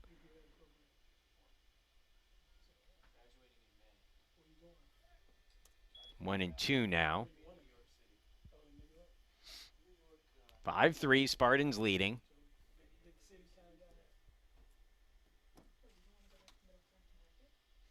And the breaking ball lined into shallow left and down for a base hit for Stevenson. So, Connor Stevenson, one of those guys who it just seems like whenever he gets into the lineup, he just gets hits. He's not going to impress necessarily with stuff like exit velocity or anything like that, but he's just a smart hitter, keeps his bat in the zone and finds a way to make contact and drop the ball in somewhere. And he's a guy who, when he gets on base, he could very easily turn a single into a double with his legs. Not running here as that pitch misses up and out, ball 1. Grant Price, whose average has jumped now to .333 on the year with an infield single in his last at-bat. With a 1-0 count, Stevenson is going to be running at some point. In fact, there he goes. The pitch taken for a strike. The throw nowhere near in time and well offline, and it'll be a stolen base for Stevenson. The count evens at the plate 1-1, but Stevenson now, with his 3rd stolen base on as many tries this year, in scoring position for Price. We'll see if Stevenson attempts to take 3rd here. Again, the Spartans have been very active on the base paths today. The 1-1, Stevenson not going. Price squaring the bunt, pulls it back and takes ball 2, 2-1. Well, now you have some decisions if you're Chicago as to how you want to defend this. You have Price, who just showed bunt, but you also need to be careful on how you defend Stevenson, who, if the third baseman sneaks in, might try to take some liberties and take third. Pickoff attempt at second, and that's certainly one way to limit Stevenson's lead at second base. But it's one of those chess matches here, and frankly, I'm not even sure that Price is looking to get down the sacrifice bunt here, as much as he is just trying to cast that doubt in the mind of the Chicago defense. We'll see what he's doing with the 2-1 count. Appears to be swinging away. The throw goes down to third, the swipe tag, and it's in time. And Stevenson caught stealing. Matt Englander, who's coaching third, not happy with that call. It'll go as a 2-5 caught stealing in all likelihood, unless there's something that Coach Englander can say to change the mind of the umpire out there in the field. I believe that's Dorsey Hager. But in all likelihood, that will be the first out of the inning.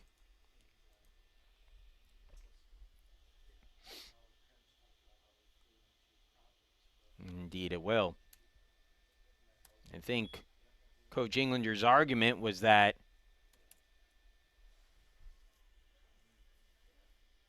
the count is now 3-1 at the plate, that Stevenson slid around the swipe tag, as that's a called strike. Full count, 3-2.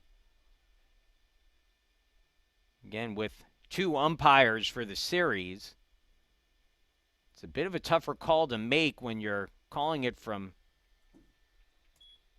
standing by second base, as the umpire in the field does in that situation. And typically on those, if the throw beats the runner, you're going to have a hard time as the runner getting that safe call. In the meantime, Price draws the walk. Back-to-back runners have reached to start the sixth, and now back to the top of the order with one out after the caught stealing. And Logan Andreyko will be the batter. Andreyko takes the first pitch down and in. 0 for 3 today so far for Andreyko, who's hitting at .361 on the year. He'll be facing Hogan for the first time. Hogan entered the game last inning with Jack Anderson at the plate. The 1-0 on the way, down and in, and a dirt ball read for Price as the throw goes down to second, not in time. So Price, who dove into second base on what I think was a little bit of a closer play than he initially anticipated. It'll go as a wild pitch, allowing Price to move up to second base. He's now in scoring position with one away, with Andreyko at the plate, and a good curveball there for Hogan right down the middle for a strike, 2-1.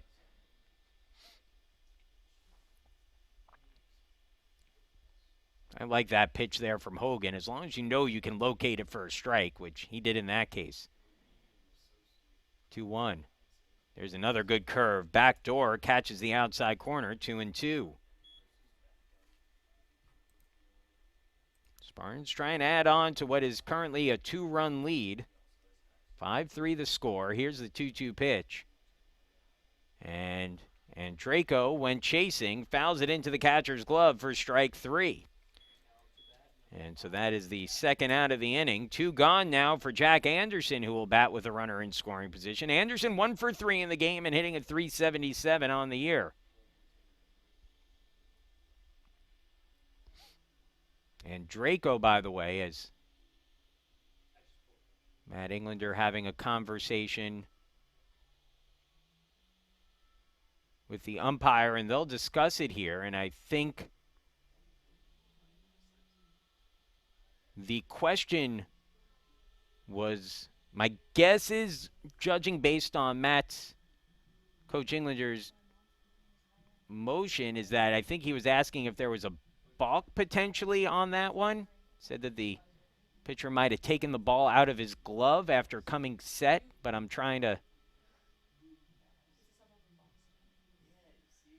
kind of, I guess it's not really reading lips, but reading body language.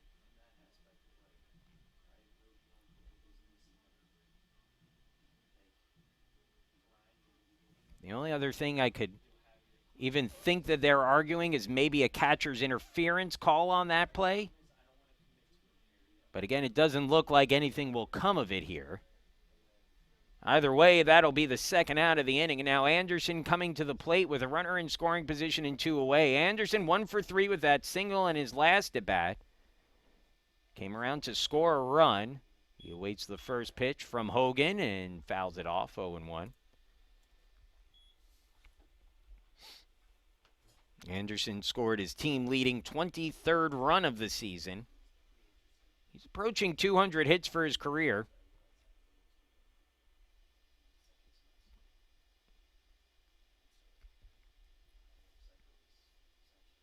Speaking about milestones, one thing I've neglected to mention today is that the Spartans are trying to get head coach Matt Englander his 400th career win. He currently sits at 399 for his career, so a win here in the opening game, if the score holds, would get Englander that victory.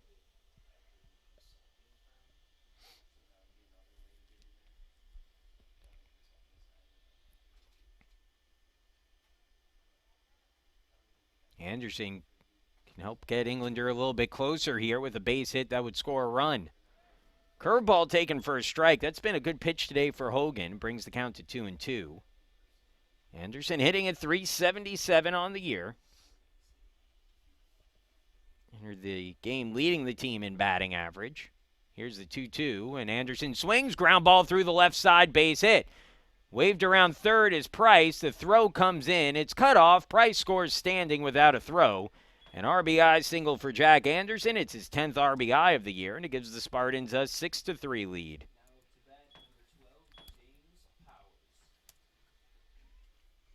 So 6-3 now the score, and James Powers will be the batter. Powers hits in each of his last 2 at-bats, and his average now up to 355 on the year. He scored 2 runs as well today. Anderson on the base paths, can expect him to be in motion at some point in this at-bat, although Powers didn't give him a chance. Line drive to short. Standing right there was the shortstop Sharp, who makes the play for the out, and that ends the inning. But the Spartans add on a run on a pair of hits. 1 man left on. We'll move along into the 7th inning, and the Spartans leading in this one 6-3. Case Western Reserve trying to preserve a 3-run lead. Stankowski back out on the mound when we come back.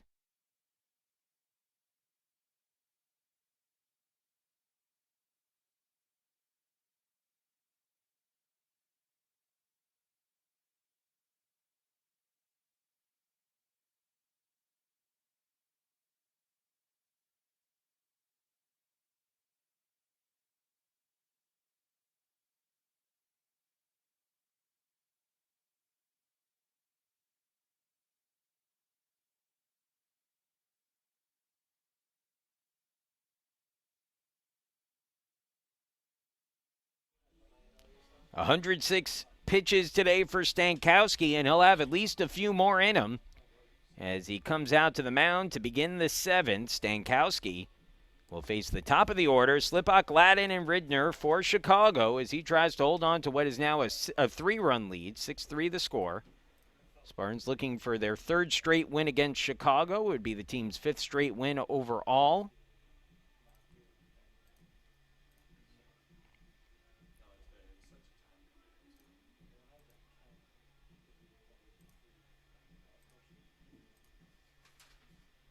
Case Western Reserve with 3 runs in the last 2 innings to break that 3-3 tie.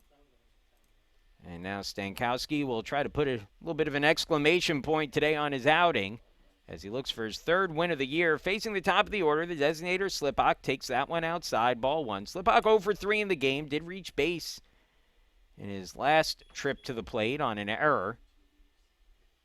And hits that in the air deep down the line in left, but tailing foul, and the count evens 1-1.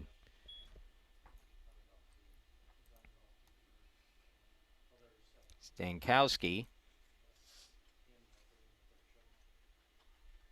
making his 5th start of the season today, and gets a swing and a miss to bring the count to 1-2. He is 1 out away from what would be his longest outing of the year. He threw 6 innings against Worcester back on the 3rd of March. And he gets a swing and a miss there for strike 3, and Slipok down swinging for the first out of the inning. So there you go, longest outing of the year for Stankowski. He also gets his 10th strikeout of the game. That is a career high for him. The Spartans continue to amass strikeouts in bunches. Yesterday it was Quinn Saunders who struck out 12 in 5 innings. Now that one grounded over to short, a chance for Price, who fields it and throws in plenty of time to get Gladden for the second out.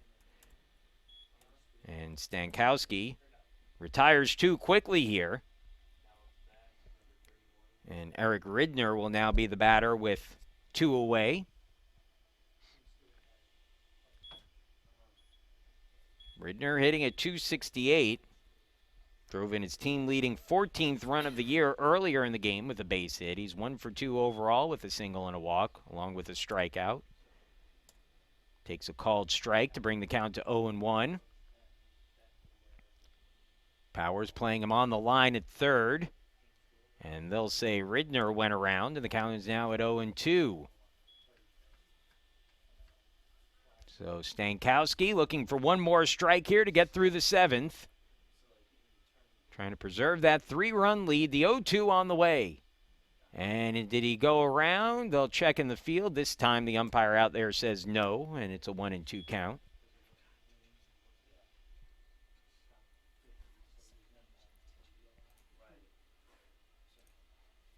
Now the 1-2. And that one just a shade off the outer corner, 2-2. No action in the bullpen at the moment, although I imagine Jackson Brewer wouldn't take long to warm up if needed. But at least for the moment, this is Stankowski's game. Breaking ball swung on and missed at strike 3, and that ends the inning. No runs, no hits, no errors, no one left on. Stankowski retires the side in order in the 6th, then we'll move in the 7th, and we'll move to the bottom of the inning. The Spartans with a 6-3 lead when we come back.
Well, we'll see if his day is done yet. Who knows at this point, as Stankowski, someone that Coach Englander has relied on to throw a lot of pitches into starts this year, more so than any other pitcher on this roster. He's right up about 115 right now after 7, and it's been 7 strong innings for Archer, who has now struck out 11 batters, a career high. He's allowed just 6 hits, 3 runs, only 2 of them earned. It's actually 116 total pitches. But it has been a tremendous performance day for Stankowski, and now a chance for the Spartans to create a little bit more distance here at the plate with the 4, 5, and 6 hitters coming up. Harms, Camphausen, and Carinci due up this inning for Case Western Reserve. Harms set to lead things off. He is 1 for 1 on the day. Rockets that one to center field, but right at the center fielder, and making the catch is Jurovic for the first out. So 1 pitch, 1 out for Hogan, who remains in the game and will start the inning with 1 big out and bring Dane Camphausen to the plate. Camphausen's had himself a nice day so far.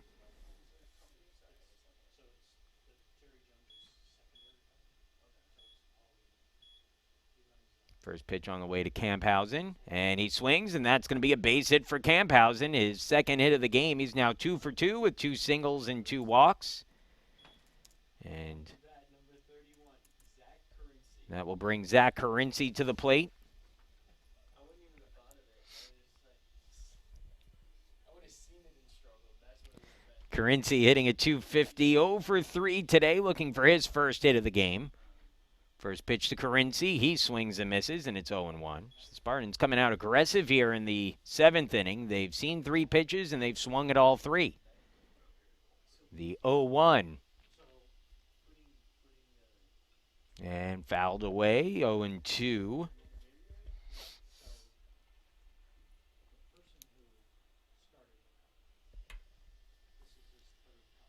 Zach Currency, the designated hitter, awaits the 0-2 pitch.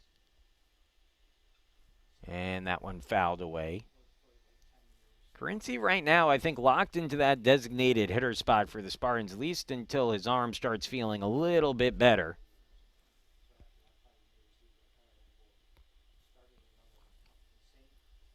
We've seen him a little at second base this year as that misses up and out. Again, a position he's still learning. Not sure he's suited for that position in the long term. But he's such a good defender. He's played some great third base for the Spartans over the years. Just not sure his arm is going to allow him to routinely make that throw, at least for the foreseeable future from third. And so the question becomes, where is his home in this lineup? And again, I think right now it's the DH spot. That one fouled back. I think eventually you could see him at second base, but I wouldn't be shocked if that wouldn't be until significantly later in the season, especially maybe once the weather warms up a little, his shoulder loosens up a little more. But getting his bat back in the lineup is huge for this team. That ball in the dirt gets through the catcher, and moving up to second base on the wild pitch is Dane Camphausen. Full count now on Currency with 1 out and a runner in scoring position. No action in the bullpen between innings here. So it might very well be another inning of Archer Stankowski on the mound, which he has rounded into form nicely in the later innings of this game.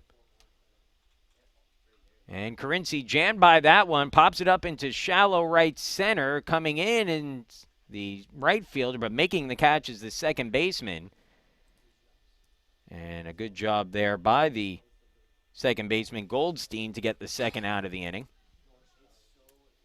And so 2 retired now, and that'll bring Franco Alonso to the plate, looking for his first hit of the game. His average is dipped now below 300, batting at .298 on the season.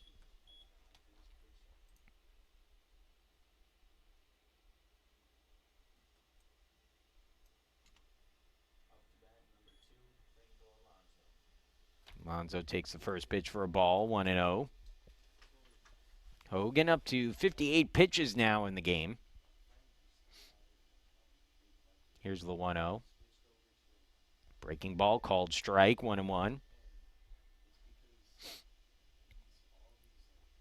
Going back to the Zach Currency conversation, I could see a situation where the Spartans rotate Currency between second base and DH, especially on days when Tyler Stillson is pitching. Today being one of those days, Stillson's going to start game 2.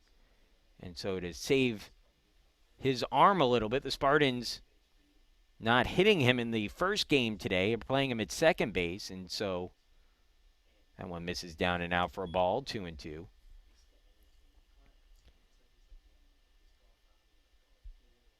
Like I said, long term, I could see a situation where you have Currency playing second base, rotating a DH with Stillson in a game like this. You get Currency at second. Stillson is the DH to save him a little bit, keep his bat in the lineup. But with Currency locked into that DH spot for now, the Spartans forced to sit Stillson in this game. And so you lose a little bit offensively, although certainly hasn't been much of a cost today for the Spartans, who have 10 hits so far in this one. Alonso pops that one up. See if it stays in play. No, that'll get out off of the netting. And the count stays at 2-2 on Franco Alonso, looking to drive in a run here with Camphausen at second base and 2 away.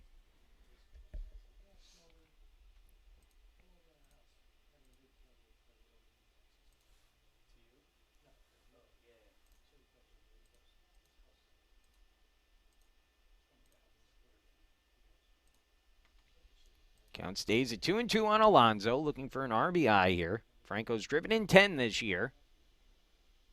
And hits that in the air, deep down the line and right, but playable. Over to get it is the right fielder, Lou. He puts it away, and the inning is over. So the Spartans leave a man stranded after a one-out single by Camphausen. And Case Western Reserve coming back out here in the 8th. Archer Stankowski has sat down 6 straight, and he'll be back out for the 8th inning with 116 pitches so far today. He'll try to keep it going here. It's Case Western Reserve 6, Chicago 3 as we head to the 8th when we come back.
Pitch on the outside corner to Richard Liu brings the count to 0-1. It'll be Archer Stankowski back out on the mound here to begin the 8th, and he's had a fantastic outing so far.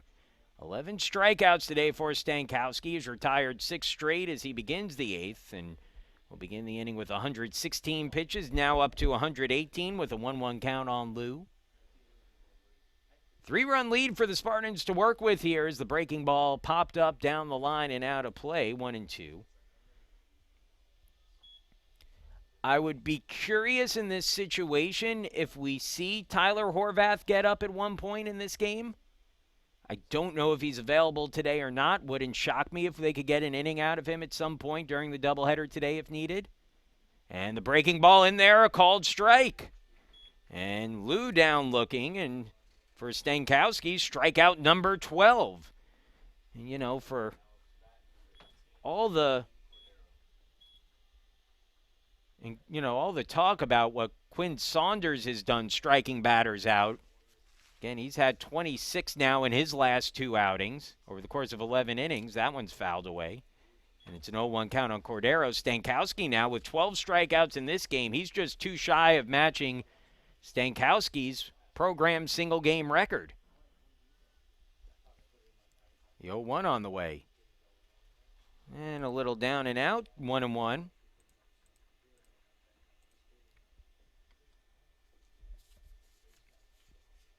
Now the 1-1 from Stankowski. Inside corner with the off-speed pitch, 1-2 on Cordero, and he set him up perfectly for a breaking ball away here. Cordero has already gone down swinging, reaching for one today, and I bet you that's what he's going to again here. Came with a fastball, knee high, and it's fouled back, and it brings the count, or it keeps the count at 1-2. Stankowski, 6'3", 210 pounds. So a body that can handle a high pitch count. As that one misses down low, 2-2.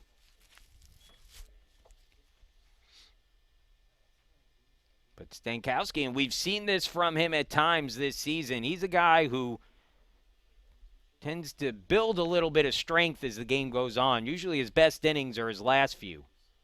He has a 2-2 count now on Cordero, and the pitch on the way in the dirt. And the count full, 3-2. There is action once again in the Spartan bullpen. Trying to see who that is up out there. And I believe that is Tyler Horvath. So that answers that question. We may see him a little bit today. Swing and a miss at a changeup, strike 3. 3 straight strikeouts now for Stankowski. 13 on the day, and he's 1 away from matching Quinn Saunders' program record that he set just over a week and a half ago. What a day for Archer Stankowski. And now the left fielder Jonathan Zevi at the plate.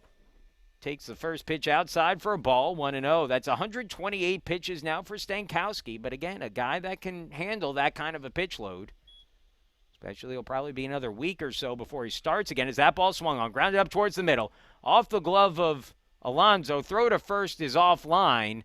And that will allow the runner to move up to second. So that will go as a single and an error. Zevi with a single to second base. And then moves up on the error on the throw by Alonso.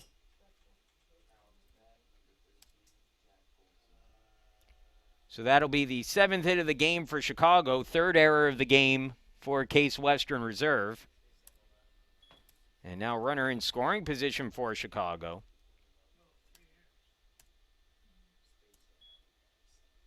And the batter at the plate will be Jack Goldstein, who came in as a pinch hitter and grounded out to third and is only a bat of the game so far. First pitch fastball, misses a bit outside. It's 1-0. Goldstein yesterday in the 9th inning of the game hit a pitch deep to left field. Goldstein flipped his bat just about to the moon and trotted to first base, only to find out that the ball landed on the warning track where he had to hustle to get to second for a double.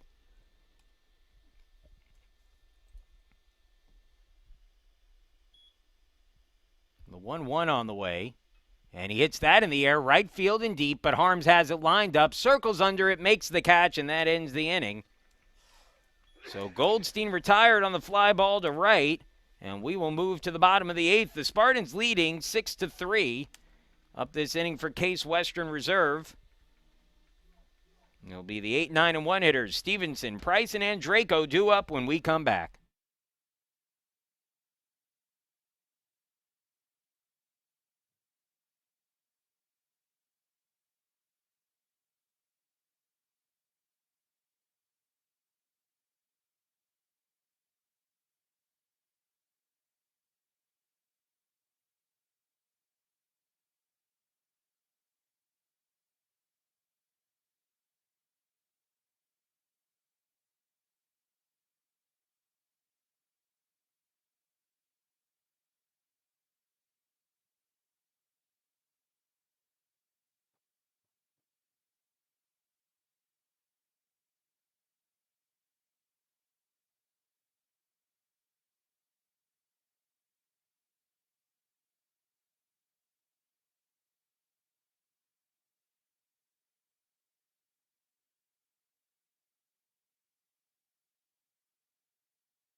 Six-three the score as we move into the bottom of the 8th. Spartans trying to add on to their lead. It appears, and I say this saying that I've said it about 30 times over the course of this season, and Stankowski keeps coming back into games and surprising me. As the first pitch taken for a called strike by Stevenson. But it appears Archer Stankowski's day is done as Tyler Horvath warming up in the bullpen. Stankowski, if his day is indeed over, as that one fouled off, 0-2. 8 innings, 7 hits, 3 runs, 2 earned, 1 walk, 13 strikeouts, tied for the second most in a single game in program history. 132 pitches for Stankowski in the game. 0-2 the count on Stevenson, who fouls another one off. Connor Stevenson, a guy who may have a chance to play his way into the starting lineup pretty soon. As that one swung on, grounded towards second, hit softly, gloved by Goldstein, who throws on to first in time to get the out. And there's one gone. But Stevenson, who adds 2 hits in the game today, now 2 for 4, good base runner, and he's certainly someone who you could play in the outfield. You get good defense, whether it's in center or left. Grant Price now the batter. Price 1 for 2 in the game, a single and a walk, scored a run as well, takes that pitch outside for a ball, 1-0.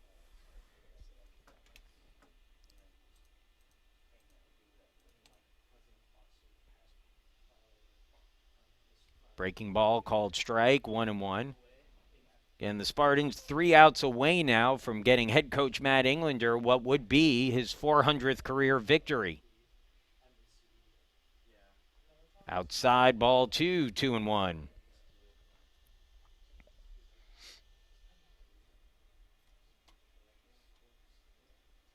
Chicago will have their 8, 9, and 1 hitters at the plate next inning. Sharp, Jurevich, and Slipok due up. 3-1 the count now on Price, who's looking to draw his second walk of the game. 3-1 pitch, and he takes it at the knees for a called strike, 3-2. Hogan 73 pitches deep into his relief outing now. Here's the 3-2. And fouled off. We'll get another 3-2 coming up.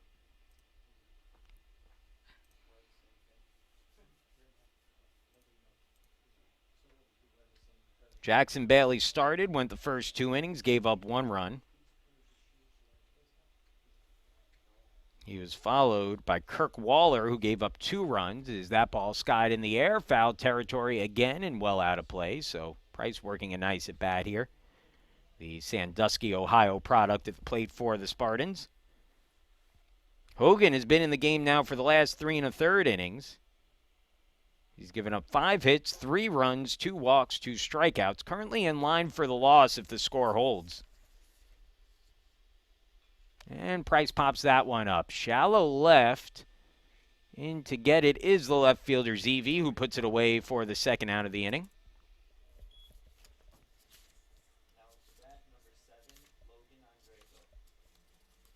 So 2 gone now for the leadoff hitter for the Spartans, Logan Andreyko.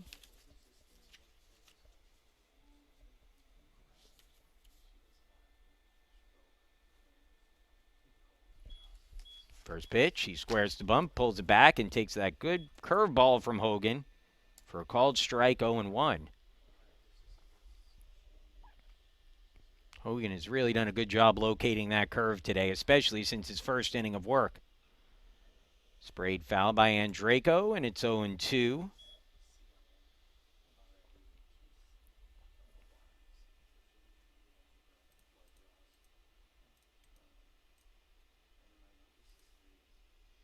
Now the 0-2 pitch. Chopper, first base side. This could be trouble. Flip over, no, diving over to first base, and it's Cordero, and he gets there just ahead of Andreyko. So Cordero doing a good job to get the out there, and that will end the inning. The Spartans go down in order in the 8th, and we'll move to the 9th. Last chance for Chicago. Case Western Reserve with a 3-run lead, 8, 9, and 1 in their order due up. Sharp, Jurevich, and Slipok due up when we return.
Ninth inning coming up. The Spartans looking to close this one out, and working on back-to-back days will be Tyler Horvath, who will try to close it out for Archer Stankowski, who was excellent today, a career high with 13 strikeouts. And just for reference, he came into the game with 19 strikeouts for the season over his first 18 innings of work. So a really good outing today for Stankowski. And now Horvath will come in trying to close things out. Horvath on the year, no record, 3 saves, tied with Jack Anderson for the team lead. He's got a 2.81 ERA. He'll be making his 8th appearance out of the bullpen this season. That leads all Spartan players. 16 innings pitched. He's given up just 11 hits for a 175 opponent's batting average. 6 total runs allowed, 5 of those earned. He's walked 10, but he struck out 28 batters in his 16 innings of work. And so Horvath here looking for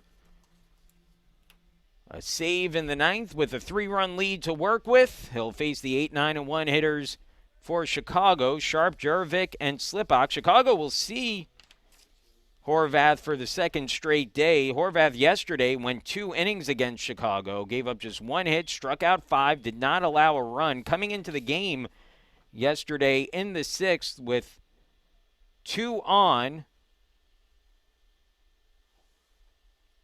and nobody out, and was able to get out of a jam in the 6th, pitched a scoreless 7th to secure the win. That ball sent into shallow right. Coming in is Harms, and he makes the catch for the out. And Sharp quickly retired on a fly ball to right on the first pitch he sees from Horvath. And the Spartans now 2 outs away from a win. I'll bring the 9-hitter, Braden Jurevich, to the plate. Jurevich hitting a .219, 1 for 3 in the game with a single and 2 strikeouts.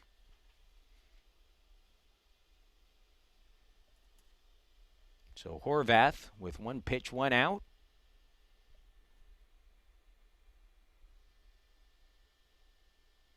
And comes with a curve for a called strike, 0-1. Horvath threw 29 pitches yesterday, coming back on less than 24 hours, but again, certainly capable of doing so. Ground ball chopped towards short. Price charges, throws on the run, plenty of time to get the out. And Graham Price has done a great job at shortstop today in his first day over there, first game over there for the Spartans this year. And there are 2 quickly retired on 3 pitches. Now back to the top of the lineup, and that'll bring up Jackson Slipok. Last chance here for Chicago, down 3 in the 9th. Slipok looking for his first hit of the game. He's 0 for 4 in the contest. Did reach base in the 4th on an error. And we'll have a meeting here as Kevin Tyrell, the head coach for Chicago, also coaches third base for the team, takes a stride in to have a talk with Slipok here and trying to help him keep the game going. In the meantime, the Spartans making a quick equipment change here as Jack Anderson will get his pitch comm adjusted by Steve Grunberg, the pitching coach. Again, the Spartans use that pitch comm system, pretty much the same one that's used in the majors. The big difference between the majors and college is that if you're using it in college, the calls have to come from the dugout. So it's a coach who's typing in what pitch they choose, as opposed to the majors where the catcher typically calls the pitches. 2 outs in the 9th. Spartans leading by 3. First pitch breaking ball misses down low to Slipok, 1-0. First ball thrown today by Horvath, who again retired the first 2 batters of the inning on just 3 pitches.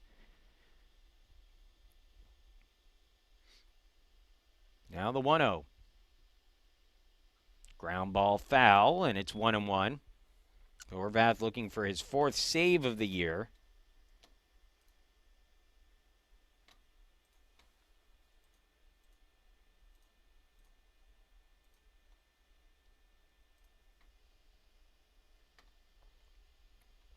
The 1-1 from Horvath. Breaking ball in the air, right field. Harms takes a few steps back, lines it up, makes the catch, and that'll do it. And congratulations to head coach Matt Englander, who gets his 400th career win with today's victory. The Spartans win their 3rd straight against Chicago. It's the team's 5th straight overall, and Case Western Reserve comes away with the win in Game 1 of the doubleheader. Final score is 6-3. Well, congratulations to Coach Englander, who once again has done a great job here with this program and gets the win today. That certainly adds to his legacy.